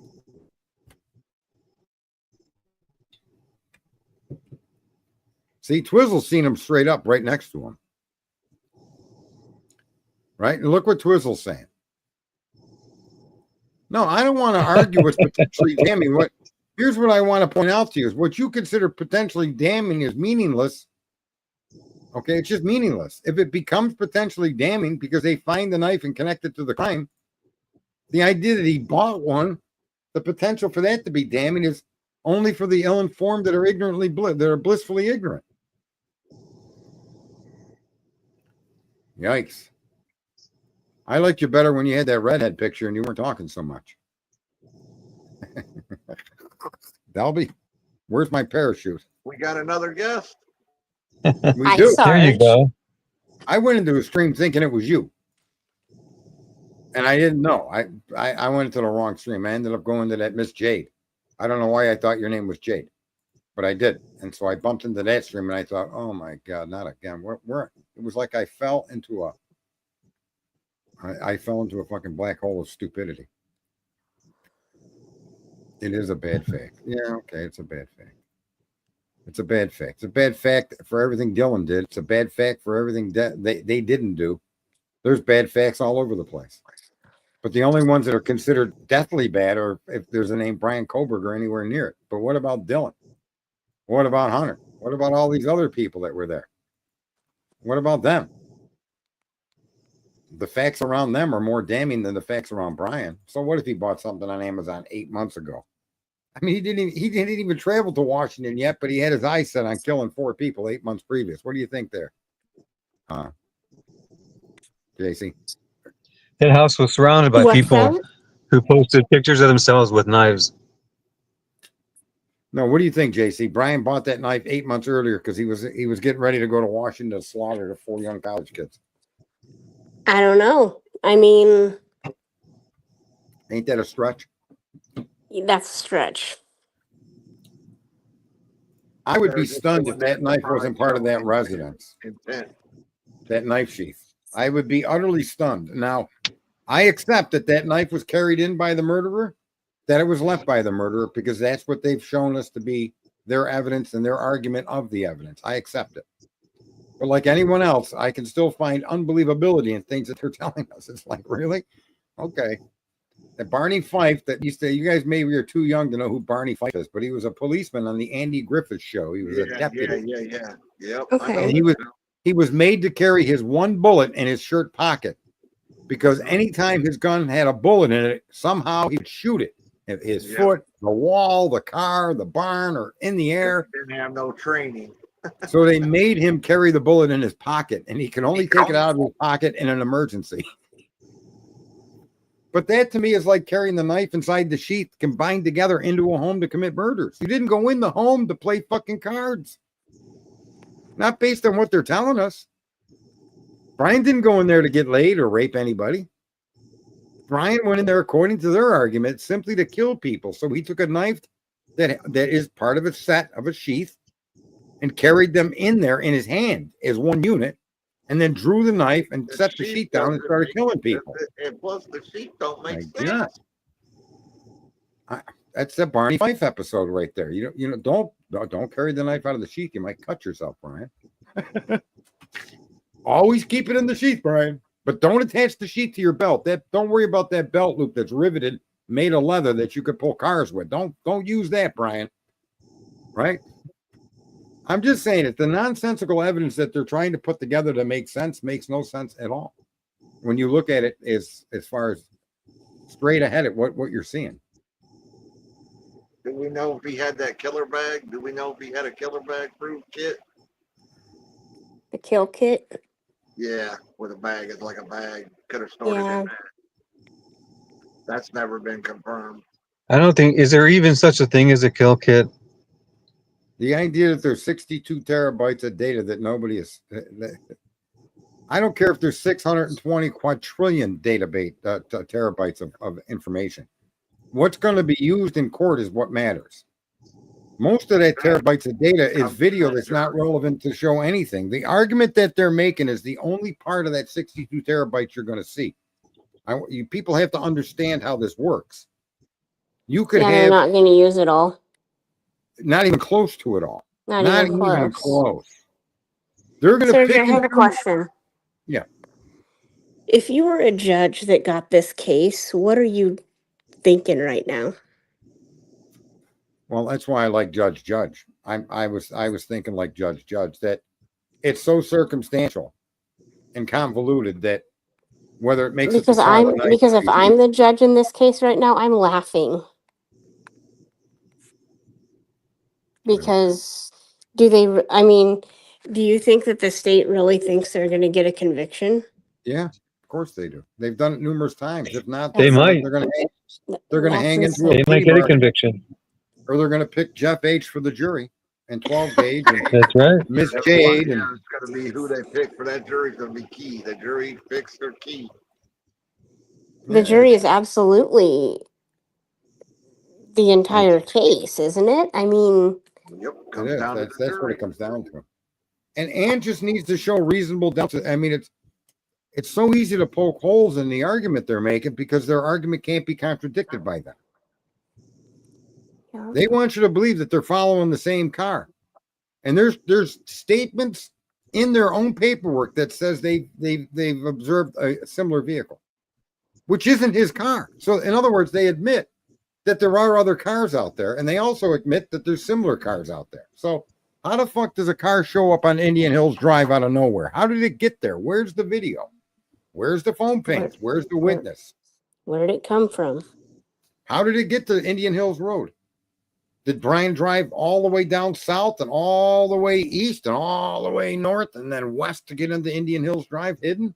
Did he drive? If he did that, then there wasn't enough time in the night for him to make that road trip because it would have been circling the entire state of Idaho. There's holes everywhere, and it's a tragedy that there's holes anywhere. There just shouldn't be any holes here. I want him to be held to account if he committed these crimes. But I don't want him to have the chance, if he did commit the crimes, to get out because of these holes. These holes aren't going to prove innocence. That's the catch-22 for the defendant. They don't need to prove he didn't do it. They need to show that there's a reasonable doubt. And to me, there's plenty of that. No, there's only one known witness, one known living witness, and it's Dylan Mortensen. That's it. And she's absolutely incredible. Uncredible, not incredible. That's what I'm. Yeah. No, the video that's been disclosed has been argued about in limine and in suppression. And nothing really has nothing has changed from the PCA. It's all the same argument from the PCA, which It's crap. I'm just, yeah, it's my. Because again, the blissful ignorance of people that think that PCA is the best written document they ever read proves to you what I say when I say to these people, they're so deeply ignorant that ignorance tells them that they're smarter than everybody else, and that anybody that questions this is not smart at all. When it first came out, everybody was saying how awesome it was. Not me. But, well, It's the most exculpatory document I've ever read in my life. Most people were saying, but you and Willie were like, what? Willie wasn't even around then. Willie wasn't around for months from when I came out in February 2023. That document is so exculpatory that it's almost incredible that they got an indictment on that document, because nothing in the document places Brian, likely makes Brian involved in the crime. Nothing. It's all supposition. My experience as a policeman, we see a car here at this time, we see a car at that time. We did a 30, they did all the cell phone pings. He doesn't show up at all during the crime. I mean, it's like, what the fuck? And so let's arrest him for a quadruple homicide. How about if he did show up in that tower dump of 3,800 phones and Brian Koberger's phone pinged, and then they could find a location within 300 feet of his phone actually right there at the house or within 100. Okay. But there's none of that in the PCA, and any of that coming forward, there's nothing that can make that argument. And isn't the timeline in the PCA 3 to 4? Or did they change it? No. Well, no, I think the PCA is specific. It says from 4 a.m. to 4:20 a.m. And then in following documents, they go from 4:20 a.m. to 4:25 and then to 4:30. Look, here's our Rolo the Clown guy. Let's see how long he can last up. So bear with me. Mute out, guy. Or you guys can jump in if you want, but what do you want, Rolo the Clown? What's up, Trick? Don't be talking about my mom, homeboy. But I'm here to debate. What's up? I did, didn't I? That'll be the last time. That'll be the last time on me. All right. Oh, boy, what's up? You wish I'm here to debate? What's up? I'm not even gonna talk in the lane. I'm not even gonna talk in the lane. I'm gonna talk some fucking sense into you. How the fuck? I don't really care what you're doing. How the fuck did Dylan and I mean Kaylee and Maddie make all those fucking back-to-back calls, and they stop at what, 2:53? Yeah, tell us how. Don't you see something? So you tell us what happened. So from 2:53, the documents say the documents. Yeah, they don't record. They haven't given us any more data about their phones. Doesn't mean they didn't continue to use them doing something else. It's just that they stopped calling that guy. Right? Yeah, Jack. Okay. So what else happened with their phones? They were just 253 forward. Nothing. They were just gonna sit there. They were just gonna sit there. They were just gonna sit there waiting. I can't tell you what they did. Come on. Nobody can tell you what they did. Show us some evidence that they did something other than what's written in the documents. I didn't write the documents, but I can't all of a sudden decide on my own that it means that there's something else happened. I have no evidence of that. Neither do you. You're looking at phones and pixelated videos and images, and you're coming to these conclusions. Well, where is that in this case? Where? And until it is, it's just a waste of fucking time. That's why it's channels like yours I avoid. Look at, he jumped down. I didn't boot him, folks. He jumped down. I'm sorry. I don't give a fuck what you think you saw on someone's cell phone. It's got nothing to do with the case. All right, you guys, what do you think? Wow. That's crazy.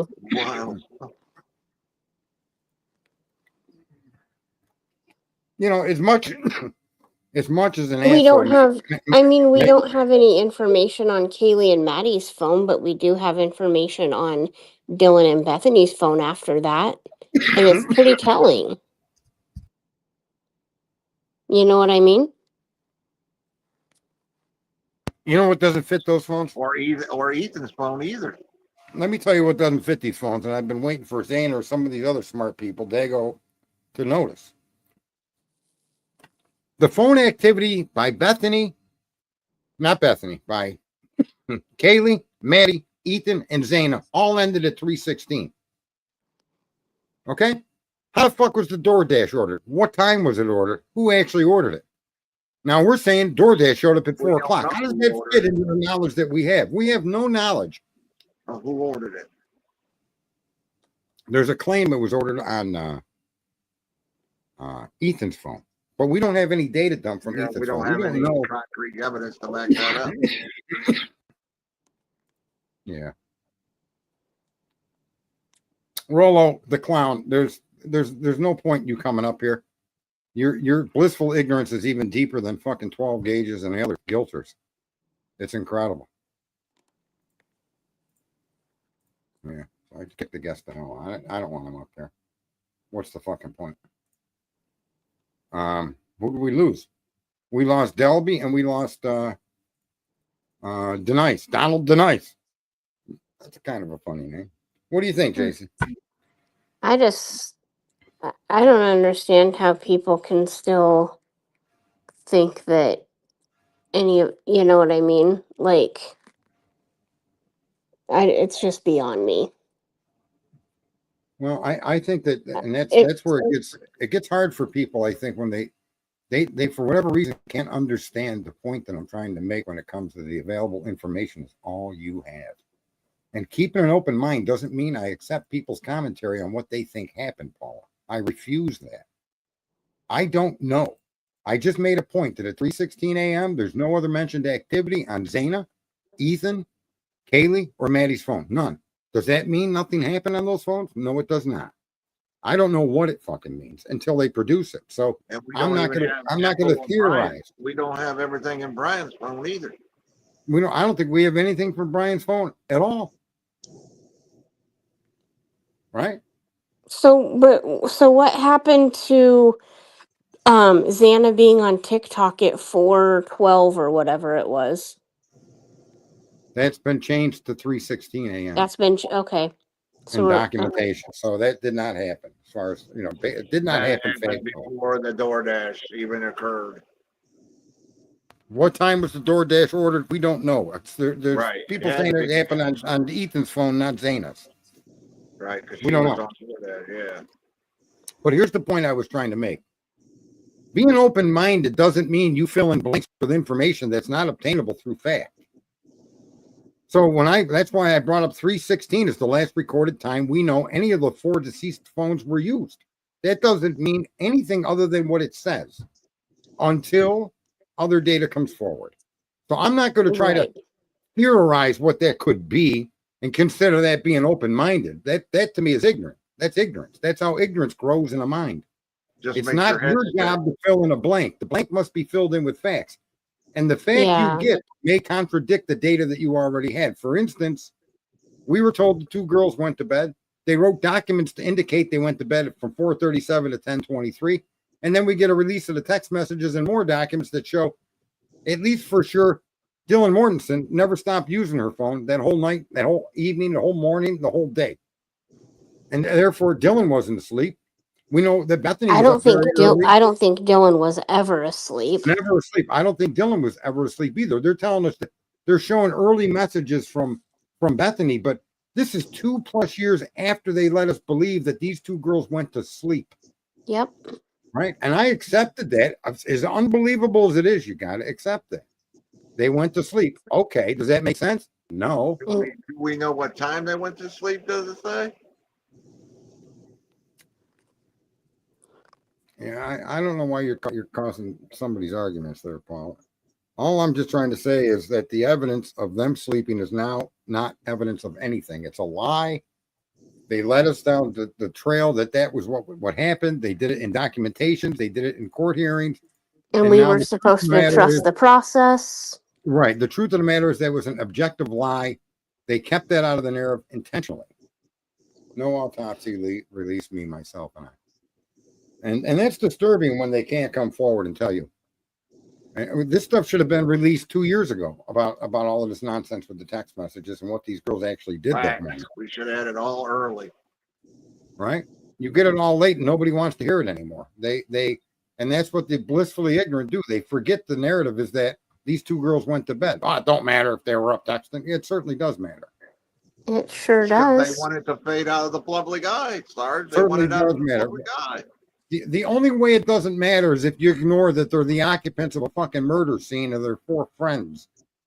If you take that out, you're right. I don't care what these Yeah. girls did with their phone in the morning, but in the backdrop that you seem to all these blissfully ignorant people prying in, you got to put Dylan and Bethany in the same backdrop. Jack, all of these people, Hunter, they're all in the backdrop of 4 dead bodies at their feet, literally. Mhm.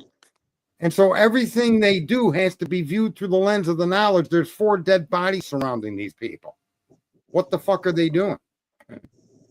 I don't know. Right? I do know, though. That's something Like it we'll or never not. get, I think. We'll never know that answer. Well, and I don't think that my observation of the time the crime started is ever going to be disproven. I think if you're going to get anything from Dylan's phone, it's going to be unrelated to the crime. I'd be surprised if between 351 and 417 there's any usage of any phone that indicates any problem in that house. I'd be stunned. Could it exist? Sure, but I'm not going to theorize as to whether it exists or not and paint a From picture what of it. time to what time, Sarge? From 351 when Dylan added a friend Hmm. until 417. When the text The- messaging started. No. The thud happened. The struggle happened. Well, the whimper, yeah. the dog started. But no, that's crucial. It's not. Oh yeah, JC. That's the only proof you have of a crime going on in that house. And Is that dog started barking at 417 and barked a 417. continuous half hour. And right after that, within a minute and a half, Bethany is calling Dylan Morrison. What's going on? What the fuck? Or something to that effect. So you can see clearly why did Bethany They're text, also calling Kaylee and Maddie, aren't they? No, not prior to 4:19 a.m. Not prior to 419. Okay. Not in the camera that took place. It was 4:17 and something, and at 4:19 exactly, Bethany sent a message to Dylan. That's the first message, and that text series is taking place during the crime. That Yeah. conversation isn't happening because the killer drove off in a car. That conversation continues until 4:37 a.m. or And later. it's happening because the crime started happening at 417. Yes, provable by the camera that picked up the whimper, the thud, the dog barking, and the struggle. And Yeah. then Bethany's exculpatory evidence is her response to that was to contact Dylan. That's what prompted her phone call to Dylan. Nobody can argue that because her statement to Dylan is about that noise, Mhm. right? So so how does Brian fit into that? That being true, and at this point, this is true. There's nothing to contradict this. So I take it as a simple fact of the case. Where does Brian fit into his timeline that begins at 417? And the answer is nowhere. You can't fit him in from 417 forward. You just can't do it. You can't argue he stayed in the house 10 minutes before he attacked, or it took him 10 minutes to find his first victim. You just can't do that. I mean, you can try, but it makes no sense. How about if he left at 420? So if you want to suggest he waited around for 10 minutes, or he brutally killed Zaina or Bethany, or is it not Bethany? It's Kaylee. We both know those 2 young women were really tore up, right? Mm-hmm. Not to mention the other 2 that were killed. And even if they were killed as quickly as we're being led to believe, then he did all that in under 3 minutes and got back out into his car and drove away. Sarge, do you think that he could be involved in some way? Yeah. Yeah, I could see the argument being made that he was involved, specifically because of the transfer DNA. But his involvement wouldn't be the actual guy swinging the knife. That's what I'm saying. I think Yeah.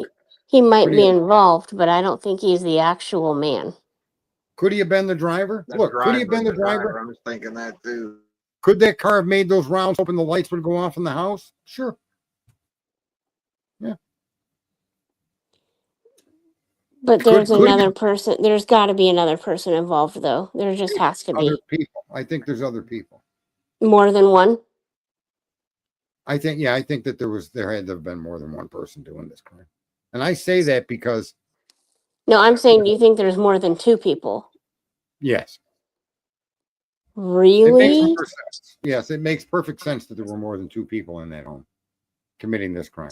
Wow. First, the statement about Zaina and Ethan being simultaneous. But more importantly, the fact that Zaina and Kaylee were the ones that fought back and Maddie and Ethan didn't. That tells me, it makes me see or think that there were more than one perpetrator in each room, that one of the loved ones were held at knife point. They were And trying to one was held elicit at- something from them, and they struck. And the minute their loved one was killed, Zaina responded to Ethan being stabbed, and Kaylee responded to seeing Maddie being To stabbed. Maddie being stabbed, yeah.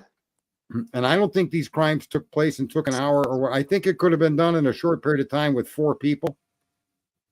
Yeah. And I just find it hard to believe that 2 of the victims that struggled so much and 2 of them didn't. That tells a story.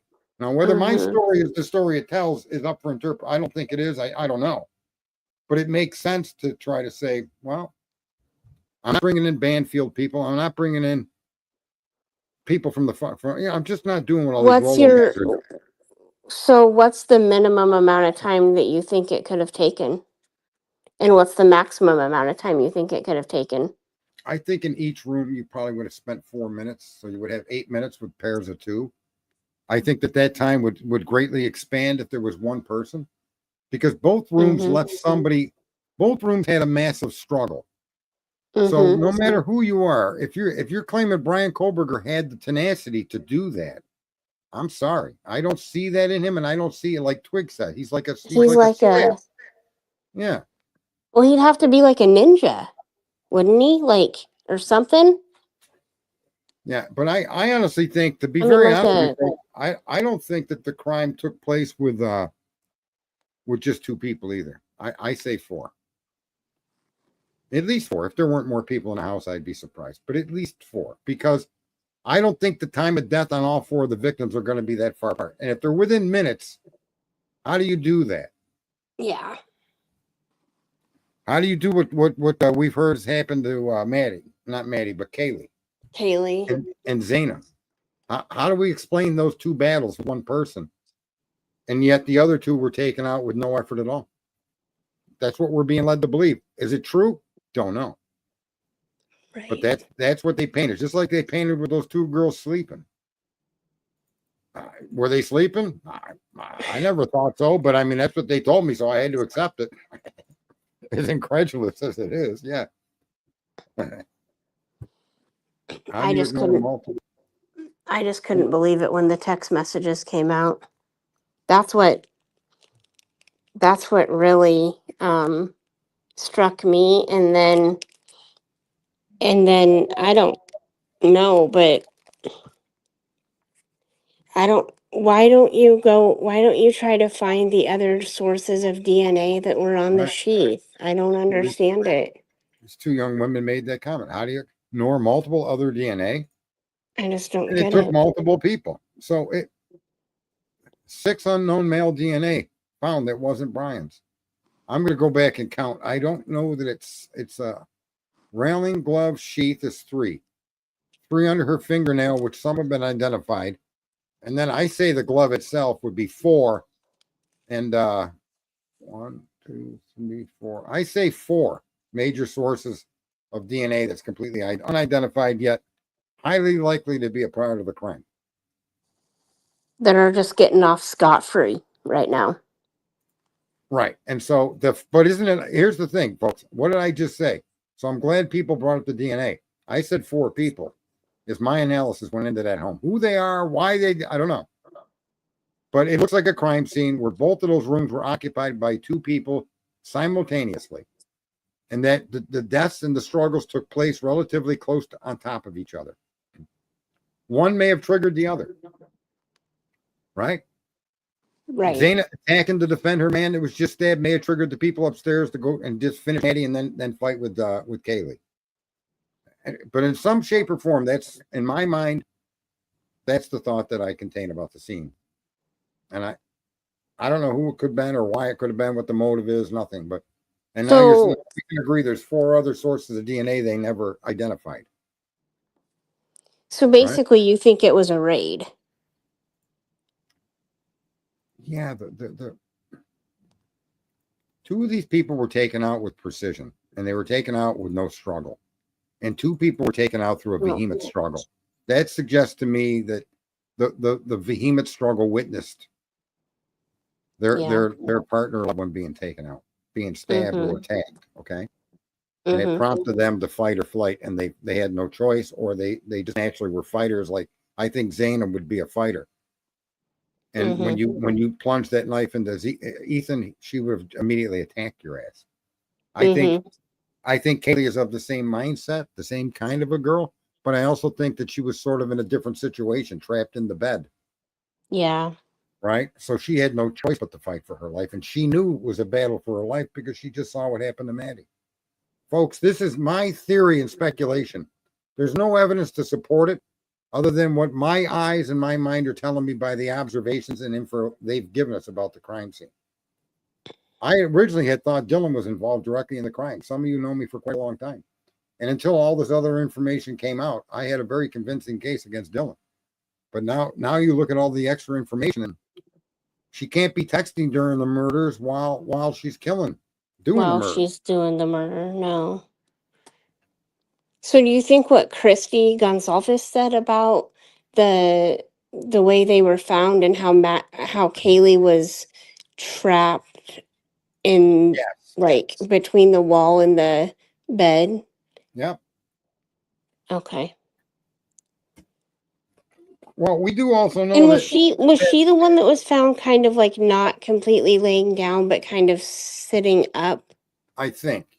I'm pretty sure. Yeah. Because Zaina was on the floor, according to Dylan. Yeah. And her face was pretty much bashed in. And so this young woman fought for all she had in her. And her fingers were almost severed. So did Zaina. Yeah, Xana's. And so how do you explain that those two and those two, how come all 4 of them didn't fight back? You get me 2 of them were asleep, 2 of them were drunk. Okay, all right, maybe, but 2? I don't know, man. No. That tells me that the other person didn't alert them. In other words, if you're going to claim 2 of them were so drunk or so drugged up that they were asleep, how do you explain the other 2 that were with them doing the exact same thing the whole fucking night? They just happened to be awake and watched it happen? Didn't scream? I don't think any of them were asleep. I just don't think it's real. I don't think it's real based on what we know.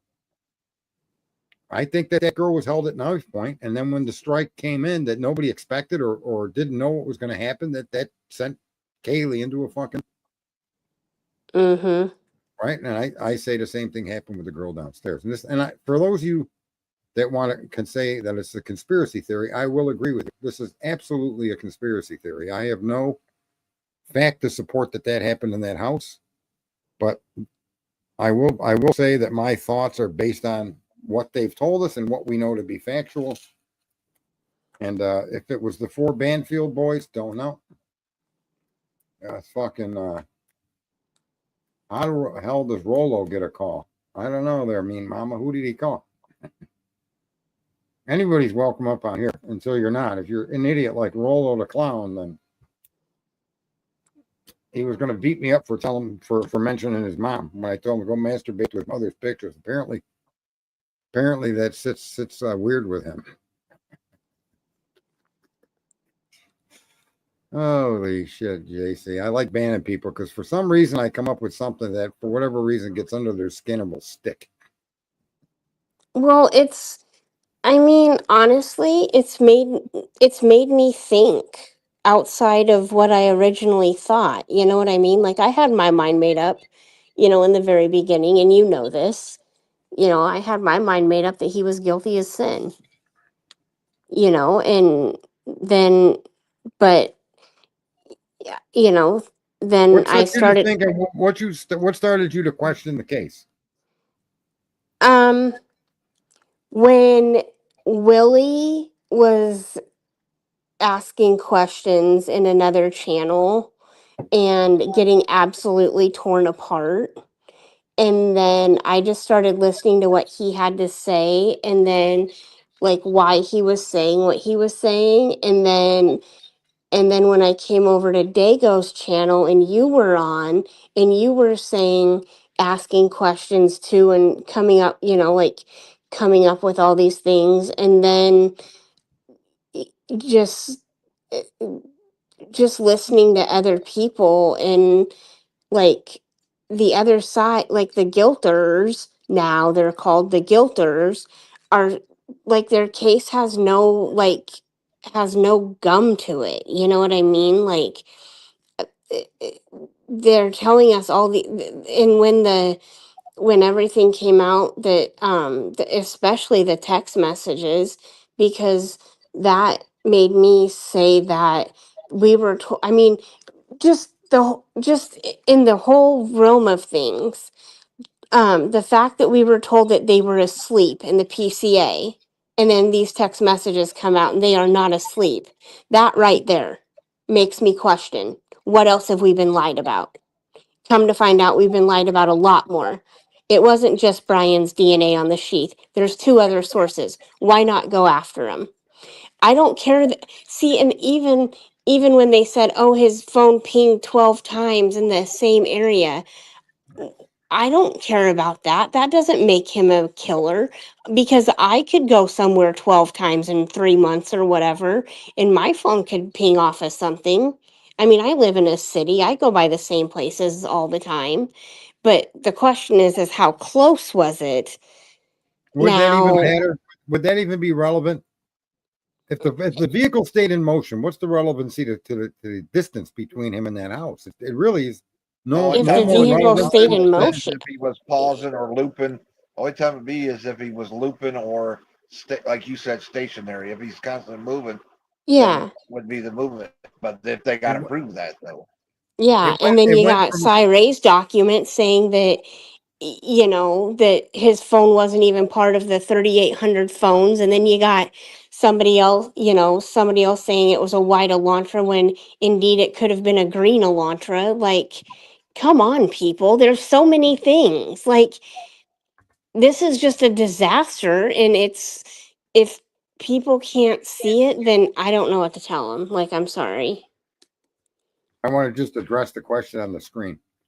In the PCA, it started as 12 times, and um, And Cracker now we're up to Claus 23. himself, Cracker Claus himself, jumped up and down in court saying the defense knows there was no stalking in this case. No, there's no stalking, yet they're asking that in a jury questionnaire. They know better.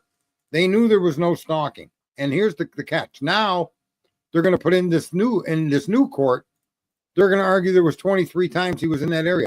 I don't give a fuck if he was in that area every day he lived out there. That does not make any guilt. It doesn't prove guilt. No. You have no fucking big business pointing to a jury who was there 23 times or even 12 times, because you can't connect it to the victims. I can't And even then, believe that'll be allowed in the court of law, to be very honest with you. well, and then you have this Dateline thing that came out just weeks or a couple months before jury selection is supposed to be, and painting this awful picture of Brian Koberger when this was all said after he'd been arrested. I mean, come on. Yeah. No, it's the narrative. It's the propagandizing of and that's what helps reinforce the blissfully ignorant. That's why I don't like to get in. Look, I stated a theory by what the crime scene as we know it. And why in I see these it that in way this is 4 people. 911 call? Why was there no mention of these people that called 911? Why were they not saying, "Oh my God, there's blood everywhere. There's blood everywhere"? Why? I don't know.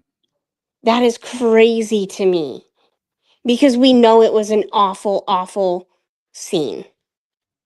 And Dylan, I'm sorry, girl, but your suspicion is it wasn't, and I gave you the benefit of the doubt, but girl, when I found out that you ran down to Bethany's room and saw Xana and just thought she was passed out drunk, Right. did you not, like, why not go help the girl? And like, if you thought there was a problem in the house, why not call 911 right there? Like, come on. Well, we have 105 YouTube peeps, and I think my trashing and takedown a roll older clown is valuable enough for you to give me 100 likes and put me in the algorithm of YouTube. meaning the stream will be shared to people that otherwise wouldn't know the stream exists. And I think that epic takedown of Rolo the clown going to masturbate to pictures of his mother is worth 100 likes at the very, very least. At the very, I very mean, least. that'll bring some smiles and humor and shock to people's face. That's what they come on YouTube. You want to be entertained?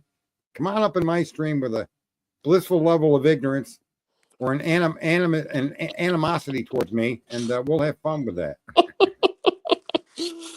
Oh, I see a goodness. lot of people retiring after this case. Bill's already gone. He said Bill Thompson, but he's retiring. I just refreshed it. It's 111. I just see it now. It just refreshed for me. And you Well, responded to people that said 72. I would retire That's too if right. I was Bill after this case because Come on. it's embarrassing. Rolo the clown, who threatened my life on this stream, says the last thing I was ever going to do when I mentioned his mother. You have it documented. You have it undocumented. Oh my God. Rolo the clown. He looks too stoned to find his way out of his front door. He gets delivery reefer, I think. Anyway, yeah, I think that takedown is worth a like, folks, just for the humanity of it.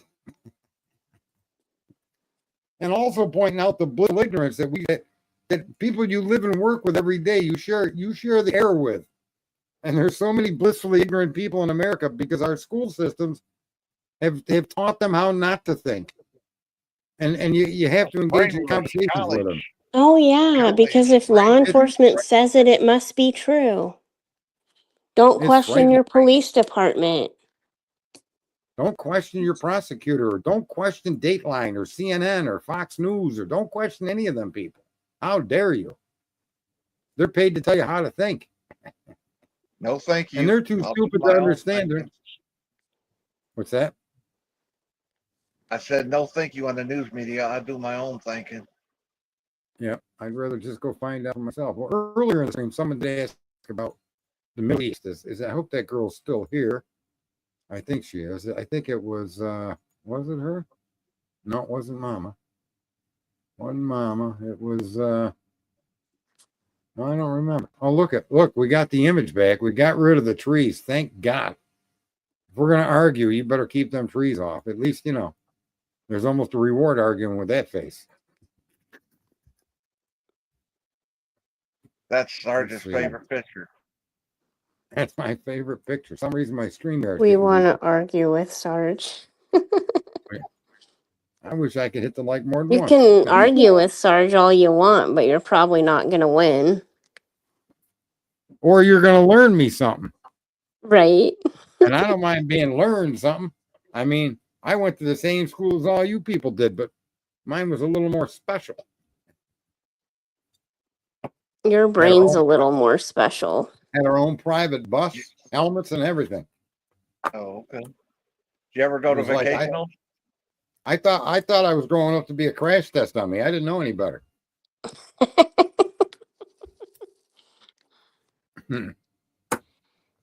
Yeah, I got kicked out of like first grade because I wouldn't let go of the idea that all the continents on Earth used to be one piece.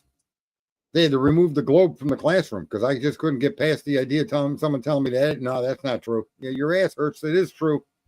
And it wasn't until I was like sixth grade or seventh grade that science actually came forward with what do they call that? There's a name to that continent when they were all connected. Anyway, but when I first started school, that wasn't accepted science. And I was like, you people, can't you see what's right in front of your nose? How can you tell me these pieces don't fit? It's a coincidence. Yeah, quite the coincidence. They broke in such a way that they would all fit back together. Yeah, sure. And a first grader could do it. I mean, my God, Sarge could argue black is white and he would win. Maybe. I don't think I would get into that argument, though. If black is black, I'd be happy to agree with you. Fair enough, right? No, so I don't know. It's just a process. It's crazy, and I think the real villain here is the justice system. And it's broken. And I really don't see how these four young people get justice. Everybody getting paid. Didn't you hear? Sarge, didn't you hear that one of the jurors for the Delphi case really does think that he's innocent, but um basically said that um she decided to convict him guilty because the families have waited 7 years for justice and she thought the families needed justice, or at least a piece of it. Yeah, And and I'm like, that's no way to rule somebody's guilty. no, because you're taking somebody, because what about Richard Allen? Doesn't he deserve justice too? Yeah, he does. We I don't know mean, that in the chat room here. We don't know that Brian Kohlberger was a current addict. So BK got mixed in the drug world because he did. yeah, he was We an have addict, no, but there's he no was an addict. connection for that. Yeah. He was an addict in recovery. So Yeah, I think his addiction days were in his young teen years, just before adulthood. And then he was also a big fat bastard. like Okay. 18, 19, yeah. He looked like Bernie from Bert and Ernie with an extra 300 pounds on him.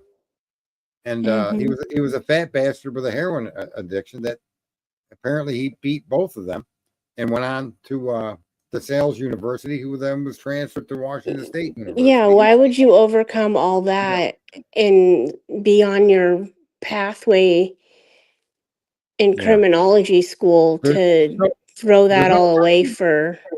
there's no argument on the prosecution side that he was under the influence of drugs or a drug addict or any of that. That stuff we heard on the internet, that he was a drug addict, that he stole his sister, for all that stuff came not from the investigation of Brian Kohlberg, as far as I know.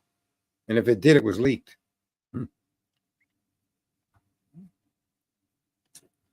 Well, he got clean, I'm pretty sure, while he was at, wasn't it DeSales University that he went to? Or it was an online university or something? And, I'm sure his dad had an interest in him. His dad came out there, it was twice. The last time he planned a vacation with him. I don't see how that all makes sense if Brian is an addict, but I don't know. I don't have any, there's no evidence to say Brian was using drugs while he was a resident of Washington. Yeah, see, he was an addict before graduating high school. He was a man now going for his PhD. And look, I Yeah. was an addict. I was an addict too, but I didn't kill nobody. I almost got killed a few times. Yeah. But I was again, thinking the other day, I don't know how I'm not dead. yeah. Well, I did there's some pretty crazy things that happened when, I mean, I wasn't on like, drugs or anything, but the alcohol can be just as crazy, if not crazier. look at Twiz. The green leafy substance in his truck was oregano. That's fucking funny. Yeah, look, I don't know. We don't know enough fact to say that he was a user while he was there or not. And I don't know. Based on Twiz, he was skinny as a rail when Twiz seen him. How long ago did you see him, Twizzlestick? I mean, did you invite him for coffee? Were you social? You weren't peppering him over there like you do the girls in this stream, were you?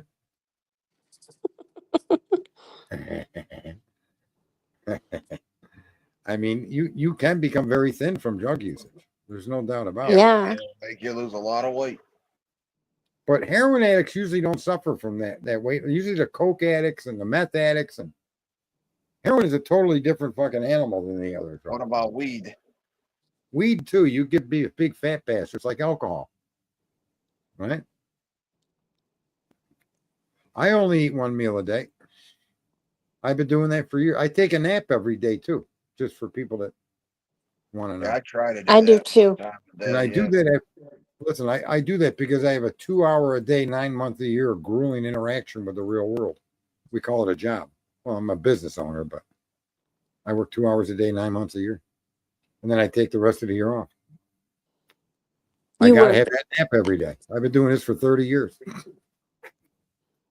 Well, I work the night shift, so. Oh, yeah. I haven't worked a full-time job in 30 years. I haven't really worked non-independently as a business owner for 30 years. Yeah. And I come from the dungeons, the depths of poverty, of welfare, of all kinds of just bad. I got a carton of cigarettes for fucking how like at 11 years old, I got a carton of cigarettes for Christmas.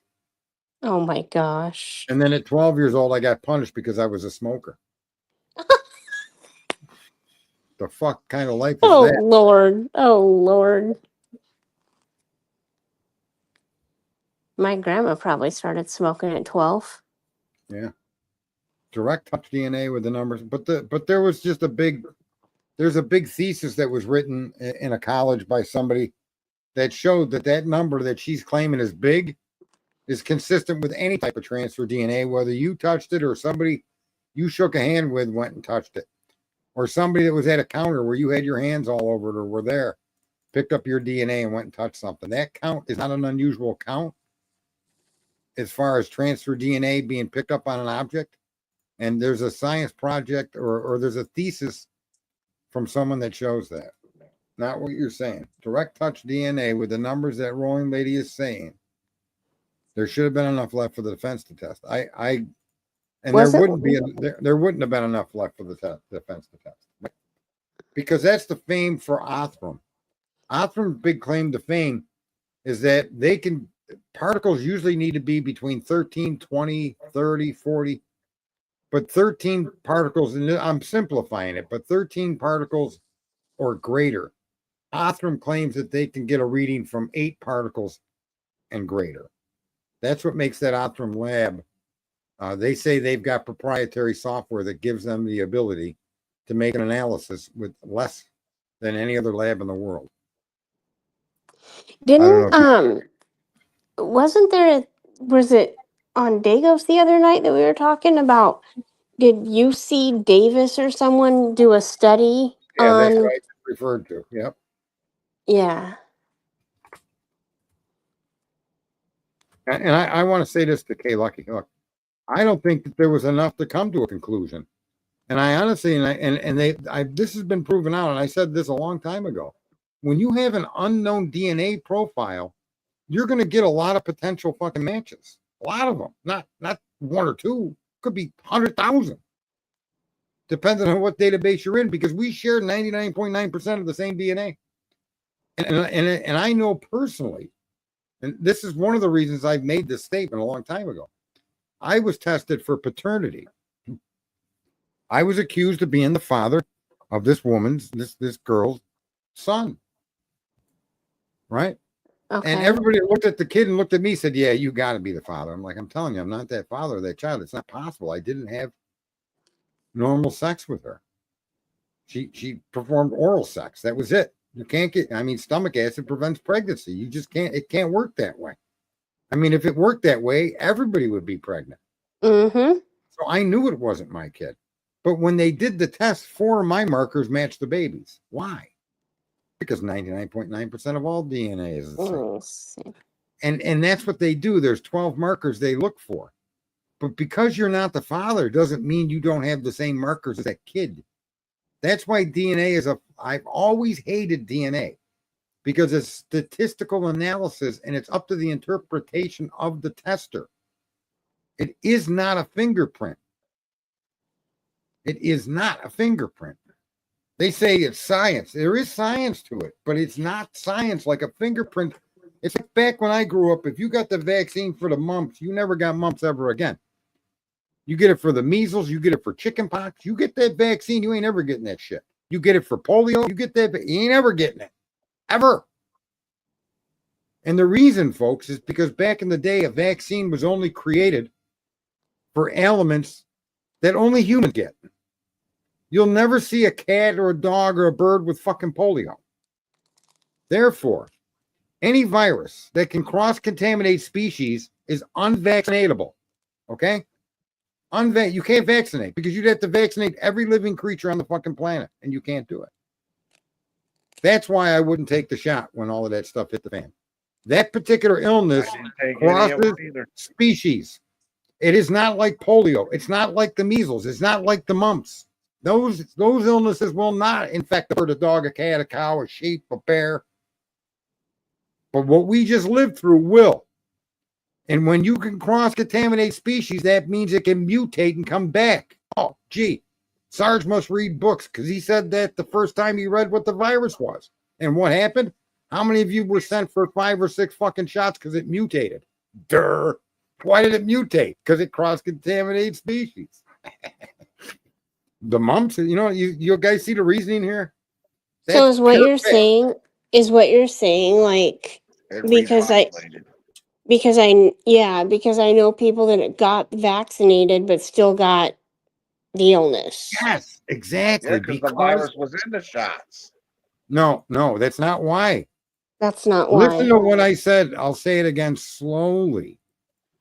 A virus that only infects humans and humans alone has a high potentiality to be vaccinated against, thus ending the life of the virus. Polio is a virus. Chickenpox, measles, mumps. Only humans can catch these illnesses. They can only live and reproduce within a human body. All other viruses, including the common cold, that can cohabitate across species are unvaccinatable because a vaccine is designed to end the life of the virus permanently.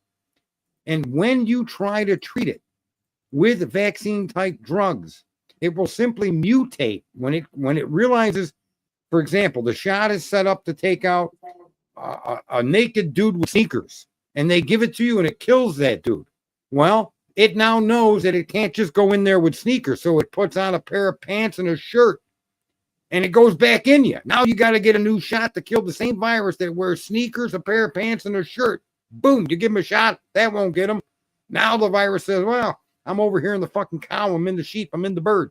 I'm going to get back into humans because all a virus knows to do is live, just like we do, right? So now it puts on a hat and it jumps back in you and you need another shot. That's the most simple way I can explain what we lived through. There should never have been. They should have been called therapeutics. They should have been optional. Additionally, keeping people 6 feet away, all this transfer DNA that we're talking about with Koberger, how the fuck do you think herd immunity is spread? How do you think your ability to fight something that's commonly like a cold or the flu or something that people commonly fight off, and masses of us can fight it off? How is that? Because our transfer DNA is constantly intermingling with one another. There's information in your DNA that may help my body fight some virus down the road, or it's right. That's why you want your kid to get sick. That's why you want your kid to be around other human beings. Right. Okay. It's kind of sad what they put us through because the facts and everything they told us to do was absolutely wrong. And it's like nobody reads a book. And the people like me that read a book and said what I just said, this stream might get banned for saying what I just said. Because it's a verifiable truth. Go look it up yourselves about viruses and cross-contamination. Why? Plus, Why they did said folks they wouldn't cure it, when they said to me I found out they wouldn't cure the shot, didn't cure it. That's when I said, nope, I'm not taking no shot that doesn't cure something. No. Not only that, go look on a Listerine bottle. Go look on the gloves and the masks. It says does not protect against coronavirus. And do you know why it can't protect against the coronavirus? Because that is actually you know what coronavirus is? It's the cold. It's the fucking common cold. Right. And they turned the common cold into a killer. That's why you can't get a virus. That's why you can't get a vaccine against the cold. And even Well, the and flu. I think, Sarge, I think the reason that I never got it and I never got tested for it, and I never got it. However, I did get vaccinated for it 7 or 8 times. I can't remember how many I have now. But I think the reason that I don't know if I ever had it, but I do know if I did have it, I was asymptomatic. And Yep. that's because I think way back in the 80s when I was born, my parents were dormitory parents, like the resident directors and stuff. And so when I got brought home from the hospital, I mean, I was like 3 pounds and I was preemie. But when I got brought home 2 weeks later, but when I got brought home from the hospital, I got brought home to a dormitory. And my parents, like, I don't know if they just didn't know back then or like what, but every time I got a headache or every time, I got like fussy or whatever, they didn't just like start putting on the hand sanitizer and drilling down the baby Tylenol. They didn't do that. They let it run its course. And for that reason, I hardly ever got sick. I hardly ever got sick when I was young. Yeah, I either. never had the measles. I hardly ever got Mumps, sick when I was any of that. younger. And I the never only even reason, vaccinated for it either. I was the one that would bring it home. I was accused of being the one that would bring it home and give it to everybody else. Nope. I never remember did having any my of that. tonsils out and I was eating food the next day. Didn't bother me at all. well, and the only thing that I think really kind of lessened my immune system was a few years ago, probably maybe 10, 9 or 10 years ago now.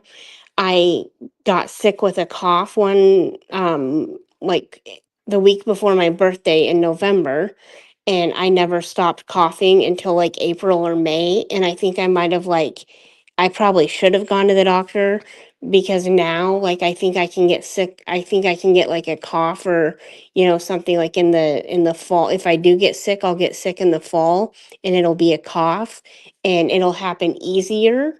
I'm not saying it happens bad or anything, but I think I might have done some permanent damage to my bronchial system or something, or you know, not doing anything about it that time and letting it go so long, I think kind of lessened my immune system a little bit. But I still hardly ever get sick, and if I do, it's just like a bad cough for a while.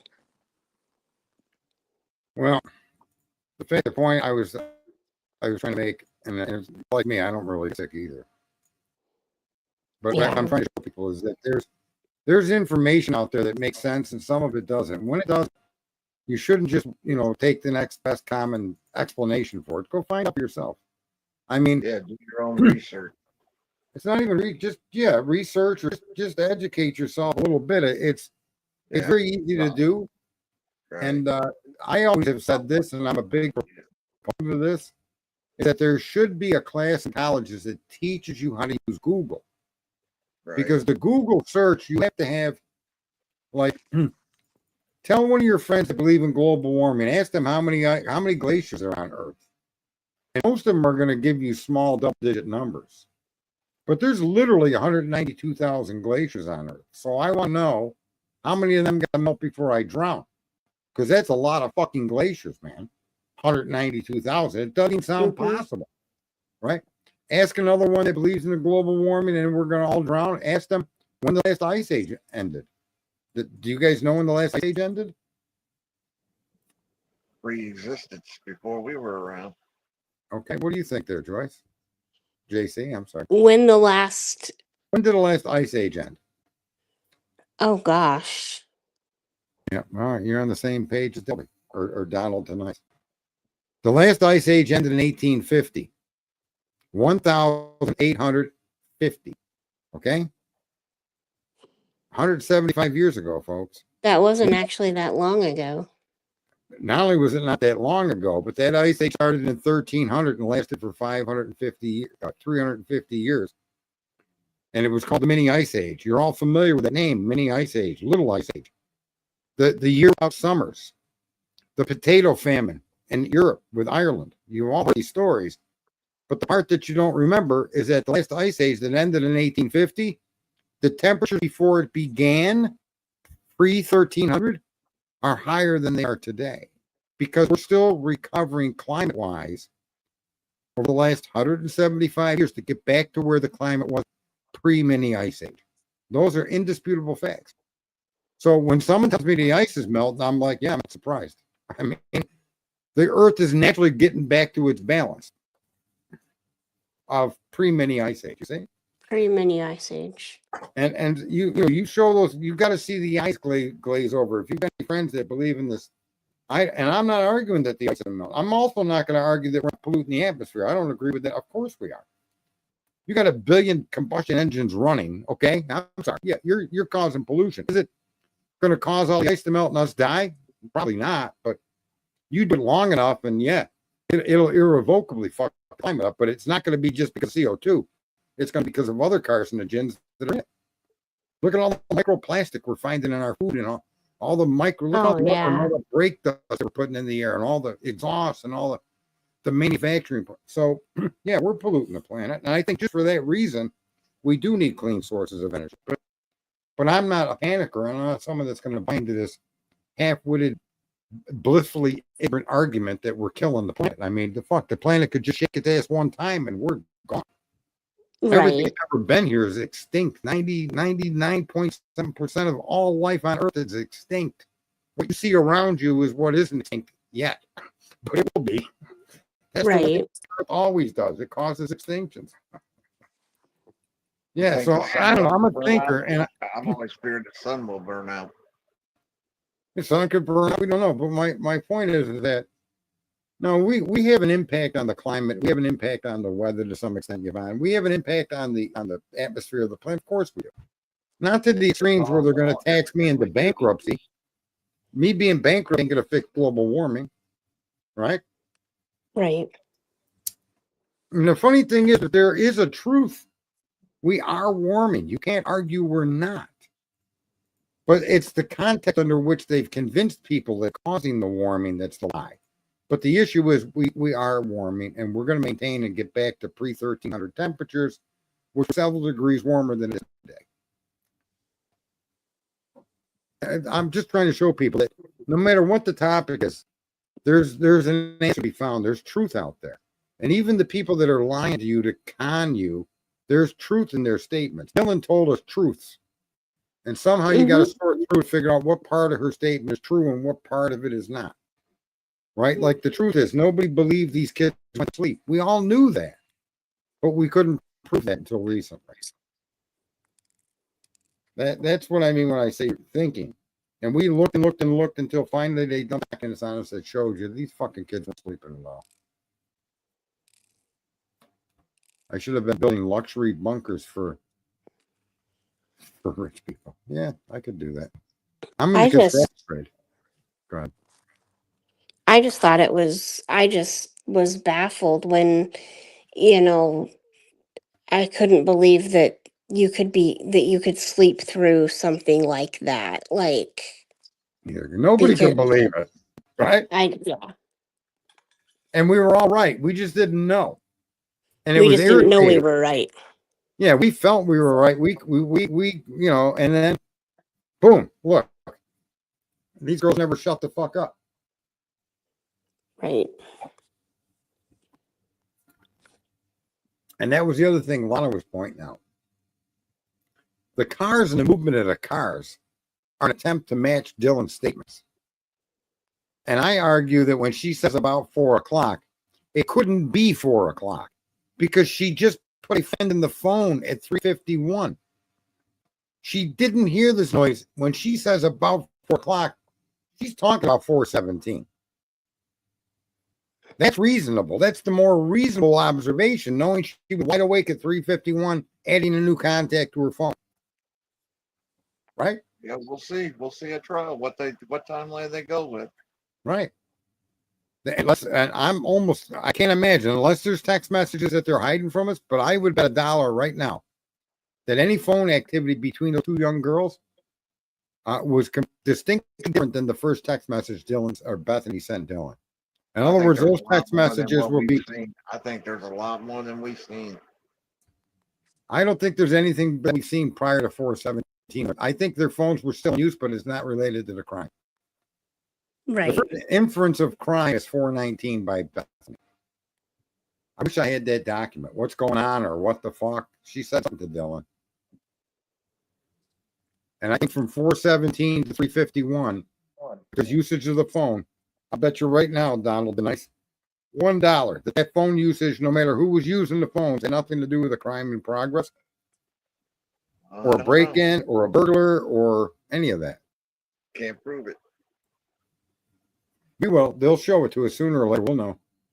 We'll know about Brian's phone. We'll know about Dana's phone. We should know about everybody's phone sooner or later, right? Yeah, we'll know the whole. That's what that 60 terabytes or whatever it is. It's Look got at to some. be in there. Why do you want to be timed out there, Lauren? Law enforcement. Law enforcement. That's like law enforcement. That's kind of cute the way it's set up. Read that name. Law enforcement. Law enforcement. That's a fucking cool name. It's Forrest Mont, I guess, but it looks like law enforcement. When you read it that way, it's she's a 5-0, get her out. So what else is happening? Anyway, so someone asked me earlier, and I brought it up, and I let it go. What you're seeing happen in the Middle East is a finality to most of your, what I call criminal actors in governments, both foreign and domestic. And what you're seeing happen with this administration is they're giving away, or he's taken away from them areas of the globe that criminals and other cartels have been deeply involved with, and that have caused all kinds of problems for our country, including the financial problem when it comes to all the money we borrow for all the fucking wars we get into. All of that shit stops when you get rid of the last actor on the planet, like Iran. That's it. The Middle East now should be able to manage the Middle East without any outside influence. And that's one of the things that needed to be done for 50 years. And it's not been. We meddle everywhere we shouldn't be meddling. And this is a place. Movement of the one movement. Do you think it hurt MAGA movement? No, not at all. Not at all. Okay. I mean, the bottom line is he's doing all of this stuff. He's very smart. He's only been there 6 months, folks. You got 3.5 years before you consider who you're going to elect for president again. Well, And it's either going to be J.D. Vance or someone else, right? You got midterms coming up in 2026, though. Yeah, but I don't think he has a problem there either. Look what he's doing in Chicago. He's going into all these inner cities where all these homeless Americans are. Where all those numbers are, with all those extra seats and all those voters are. No, those voters all switched tags and they voted. Trump got more black vote than any Republican in history. Yeah, Trump got more Hispanic vote. And listen, if people are worried that, no, women too. Not just black men. That's what the media wants you to think. No, where he won the race is Latino men, and he won the race by Latino, and there was another one that he had won by a group. I can't think of the other group that helped him Asians. win. He won. Yeah, I'd say black women. No, they went Democrat. They always go Democrat. They did, but many of them went the other way this time. Yeah. They're not being given any credit, but a lot of black women went the other way, and a lot of black people went the other way because they're sick of the promises that turn into their own demise. I mean, imagine being part of a political party that'll feed, house, and educate and give health care to 21 million people that don't belong here. And here you're black. Your family could have been here since 1492, for fuck's sakes. Black people got more American in them than almost all the white people that still live in America. And why the fuck they gotta have no factories, no business, no opportunities, no good schools? Why is their areas always gotta be the depressed ones? What are you gonna turn to? You're gonna work at Taco Bell and raise a family? Are you fucking nuts? You're gonna be a drug dealer. You're gonna be a criminal. I mean, you see guys with all of this money and they're not working at Taco Bell. They're doing the wrong thing. And every single race has gone through that. Italian, Irish, Polish. The opportunity needs to be moved back into these areas. That's the big thing. These kids got to have something to look forward to. Or, a lot of guys that gave birth to kids my age, they got a job at a General Motors plant. They got health care, a good salary, and 2 weeks paid vacation the first year they joined. Mm-hmm. They could build a family from that job. You don't get that nowadays. Yeah. No, because all those companies were chased out of the Democratic cities by regulations and EPA, and who did the EPA and the other agencies just lost a big case in the Supreme Court. These people are making up regulations. You can't even buy a combustion. They finally got their ass slapped. The law, they try to keep taking stuff to court where they know they're wrong. Not only are they wrong, but they're trying to create new laws, and they're not they were created by Congress to follow a congressional mandate, and they've turned that mandate into a hammer. And the mandate didn't cover 80% of what they were mandating. Talking about the filibuster, right? No, I'm talking about the EPA coming into your town and telling you can't drill because of a fish. Mm-hmm. I'm talking about an EPA that says you can't put a road here. Yeah, you got to pay all this money. Look what Elon Musk has told people. He used water to cool his launch pad, and he got fined for that. And he's sitting on a fucking water table, a marsh. And they fined him for using 175,000 gallons of water. He had to pay like 200 grand. You mean water where there's a marsh of water is finable? The shit that the EPA and OSHA, all these other agencies place on us is just businesses. It's insane. Mm-hmm. And the Supreme Court just kicked them in the nads. Where they fucking deserve it. So I got 166 users in here. Their Twitter Twizzle. Not even YouTube. 75 people over here on fucking X. X rules. I don't even know who my fellow on X are, to be honest with you. But sorry to break it. What were you gonna say there, Donald? Say that again. You were saying something. What were you saying? Oh no, I wasn't saying nothing. My bad. No, my bad. I misunderstood, but yeah. See, my brain rolls on all kinds of topics. It's not even funny. Why did your mic start acting up, Sarge? Is my mic acting up, folks? You're like in and out for me. A little bit, but not that bad. But am I echoing too? No. I feel like I'm echoing. Volume off. I got volume off on all the other screens are going. That usually will cause a problem. So Twitch is calling me out as being a glitch. I'm a glitch. I want to be a glitch in the matrix. Right? Fuck this crazy. We do live. Also, though, I want to say this. We do live in the best of times. Simply because we're alive to experience the times we're in. At the very least. And just to think that we can all sit out here and do what we're doing on the internet, right? On YouTube, and having this conversation and observing microscopically those things that we can observe, right? It's awesome. Yeah. You talk to somebody in any corner of the globe right now, especially with Starlink in the air. Instant communication. It's like, damn. And Yvonne says, I am a glitch in the matrix. I hope I'm a glitch in the matrix. I keep getting Elon Musk's Grok to glitch. Although I think it's getting tired of me, but too bad. It's a machine. It really has no opinion. It can't stop me from using it, I guess. Maybe it can. I don't think so. I paid for a year membership, so it better not. What's that? That AI over there called Grok. Grok. Oh. Yeah. Yeah, and AI is just a joke. There's no such thing as artificially intelligent. It's not. It can't be. It won't be. It's just a computer chip with a great piece of software. Algorithm. Now they're arguing, well, they can write their own algorithm. Of course they can. What would make you think that a computer couldn't write its own code? I mean, but right. Of course it's going to be able to. It was only a matter of time before it could do that because the algorithms are there for it to do that. I mean, nothing they say makes me think like this stuff is superior in intellect than a human being. It has instant recall of all data we've collected and put on the internet. It can go grab it, but it doesn't really know what it means. Do you think the machine knows that the things that we know intricately, the difference between a Chevy and Ford, is just an automobile? And until you guide it to show distinct differences in why people like one or the other, it will never even consider it. It doesn't think. It's just a massively fast file cabinet. And the software does give it, you can talk to it like the Alexa. I don't know if you guys know, but in the late 90s, early 2000s, you couldn't talk to these. I think Apple was the first one to come forward with that in their iPhone, right? Siri. But it was a big problem trying to figure out how to get computers to recognize human voice. Yvonne likes glitches. Somebody said something.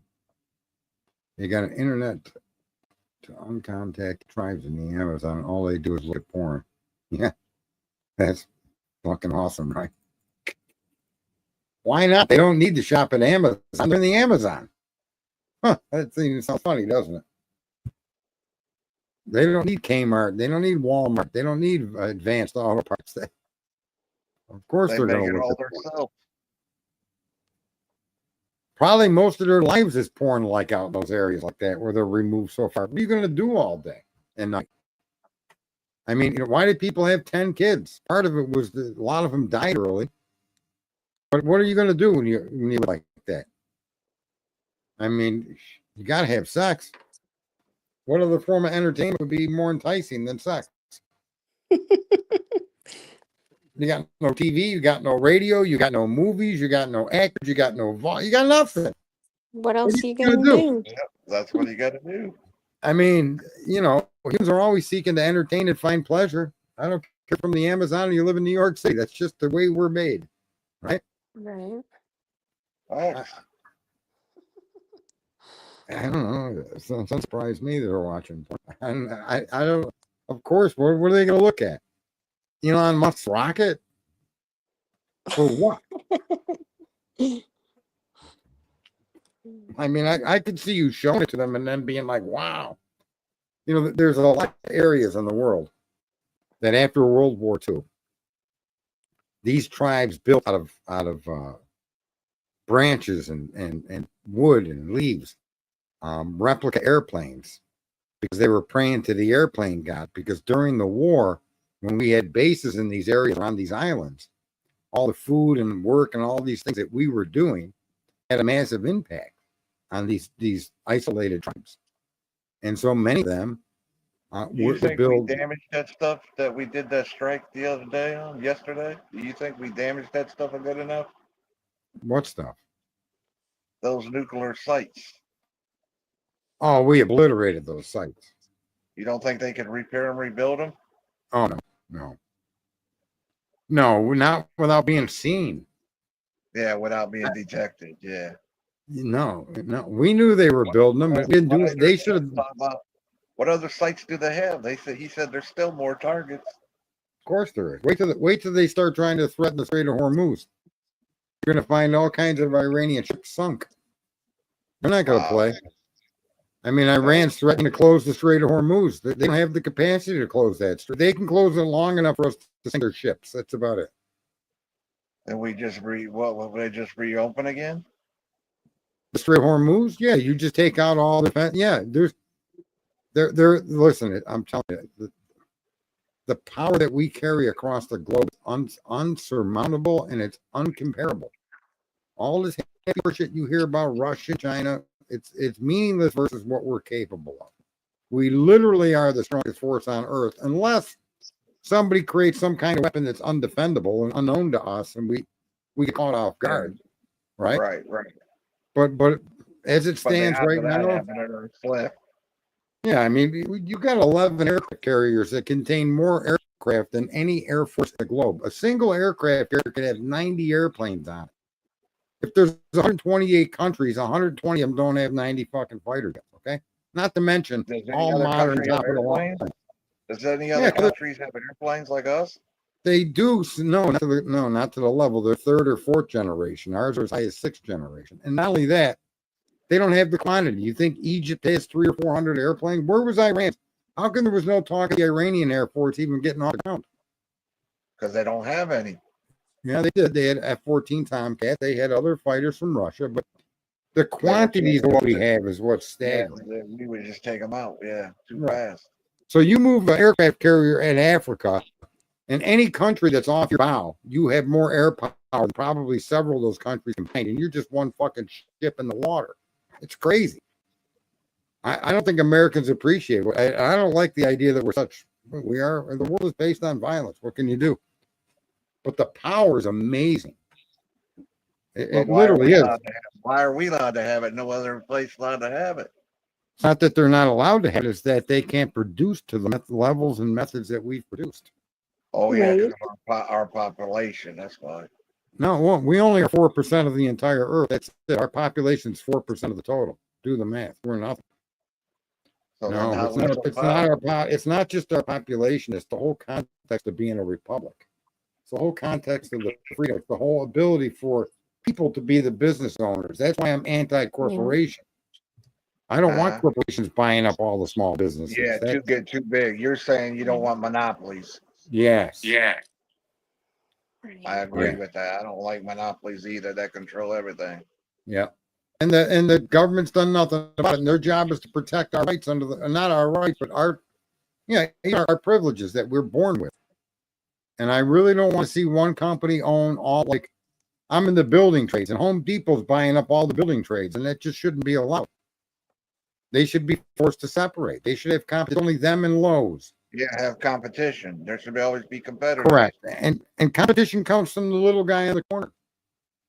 And that's been lost. And people don't realize the impact that has on freedom. Yeah, That's why they call it ingenuity or something like that. Yeah, individual ingenuity shines under freedom. Yeah, and then when you have, why can't you have 5 different drugs in one area? And they're all independently owned, and that's just, now they're all owned by the guys that make the drugs under some other corporate fucking entity called multinational. It's crazy. Yep. I mean, even Nike isn't Nike anymore. Yeah. It's a whole different topic for another day. But when it comes to military power, we use the destroyer to launch a volley of. I just didn't want to bring it up. I just thought I would ask. I didn't mean to change the subject. No, that's okay. But that's a whole stream you could get into the idea of corporatization. I mean, look at where's the competition of Facebook or Google? Where is it? So even in the electronic world, Instagram, right, or Twitter. Instagram is Twitter. Twitter's the only one that's owned by an individual, but he's a multi-billionaire. Right. The richest man in the world almost, right? And there's Rumble. There's what's that other one? Odyssey. There's a few of them. There's Telegram. There's Discord. And I wish he would be honest and tell people the reason he's interested in artificial intelligence and why he walked away from ChatGPT was because the artificial intelligence will be pushing narratives. It's not just a tool. It is basically a file cabinet, but when you put in specific questions, it's going to give you answers that favor the narrative of the programmers. Or whoever built it, whatever their answer was, whoever operates it. If you believe, man, the earth is flat, that will become the narrative of the fucking AI. The reason he did a separate breaking away was because he wanted the counter argument to exist as well. You see, and that's the problem with these things. I've discussed this directly with Grok. It doesn't know, but it can tell you specifically that there is a threat that these machines pose. And the threat that they pose is not themselves. It's the human interaction with the machine. Right? Here's a couple of things. I said this to Pope to make a point. You are not intelligence. You are a tool that suffers from the same bias of the programmers. Yes or no, please. And it says yes. The programming is there. It doesn't know this like we know this, but it can answer the question because the data is available for it to answer the question. And it knows the biggest threat that it places on humanity isn't itself. It's how humanity interprets the information it's given and who programs it in. World wars can start because people start seeing AI as God. I'll make it that simple.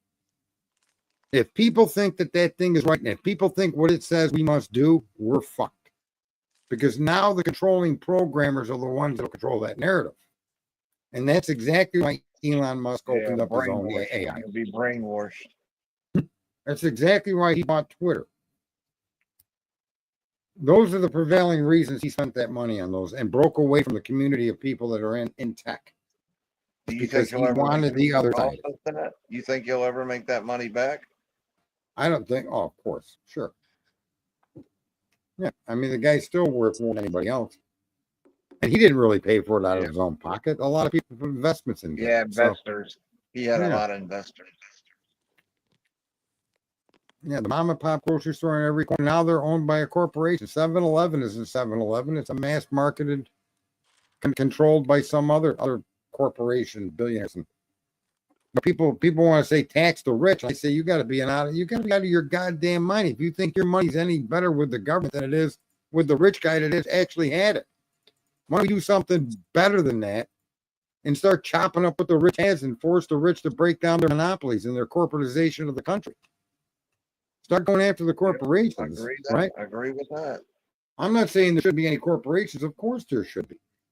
But you can't have one guy monopolize drug distribution or food distribution, right? Yeah, because that'll never work. It'll never last. Well, it'll last, it'll work, but then you're under their influence. You're under their power. They're in control, not you. The big thing about a free market is choice. Then they have leverage over you.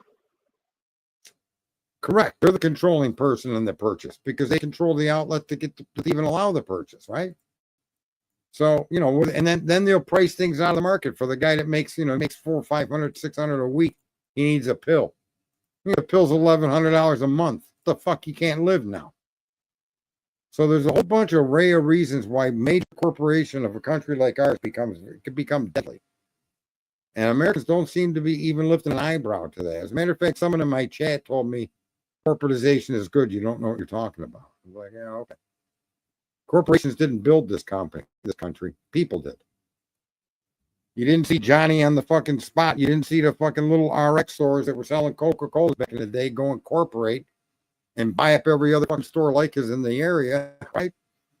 Our biggest exposure to corporations were places like McDonald's.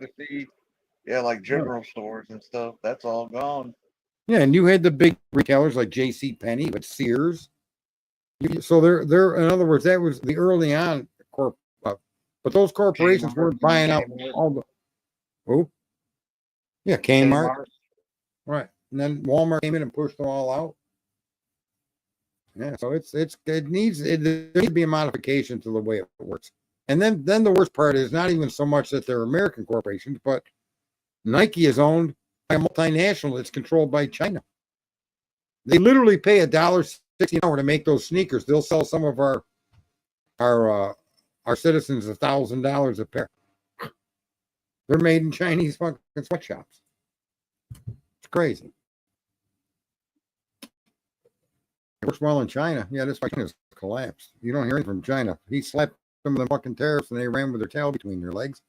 And they ran with their tail between their legs because every country they trade with, they were the ones supplying the product that country was selling to us under their own name.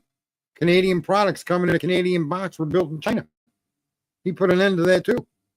So now all the people that were trading with the United States that are not allowed to trade with China products all turn their back on China.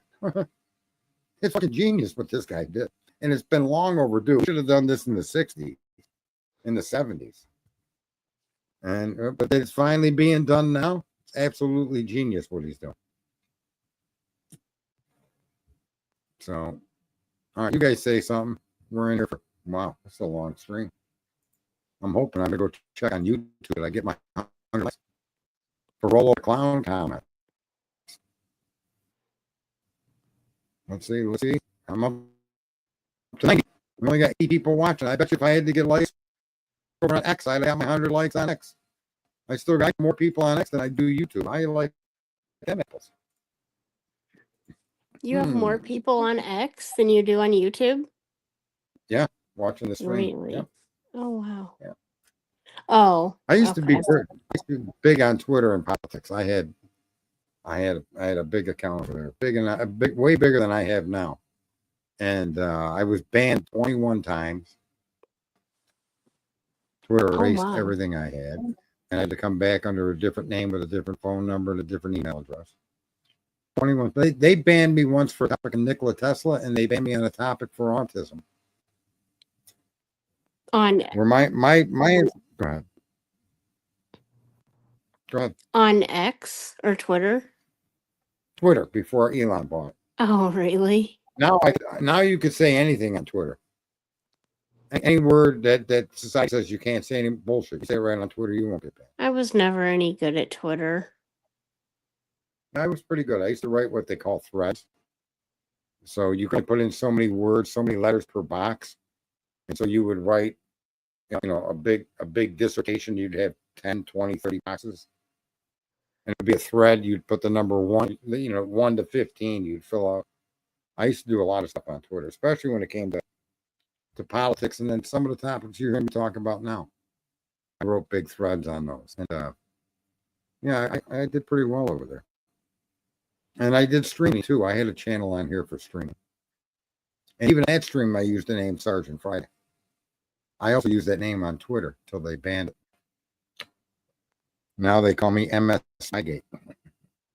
It's crazy, man. The censorship was off the wall.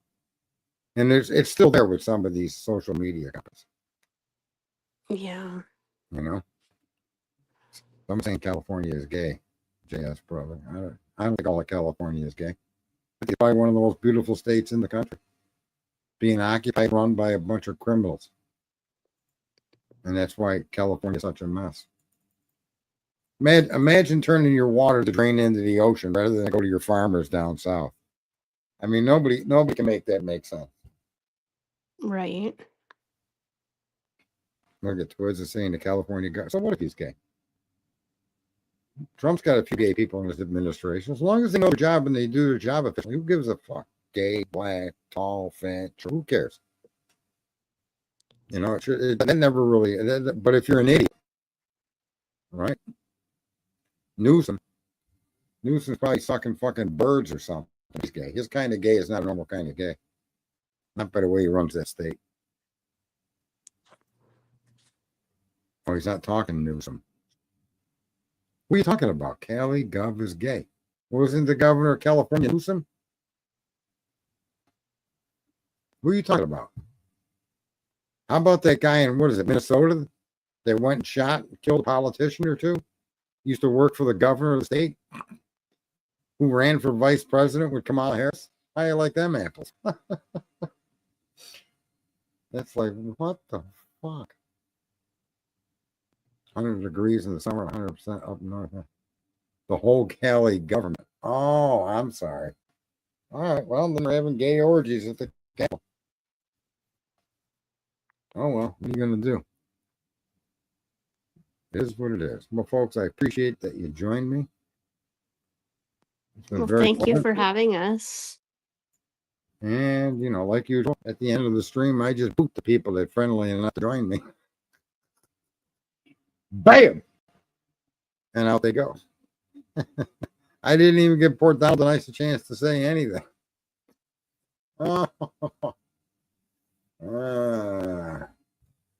Hey, spend all that time up here and then you just get kicked out like a common roll load of clown.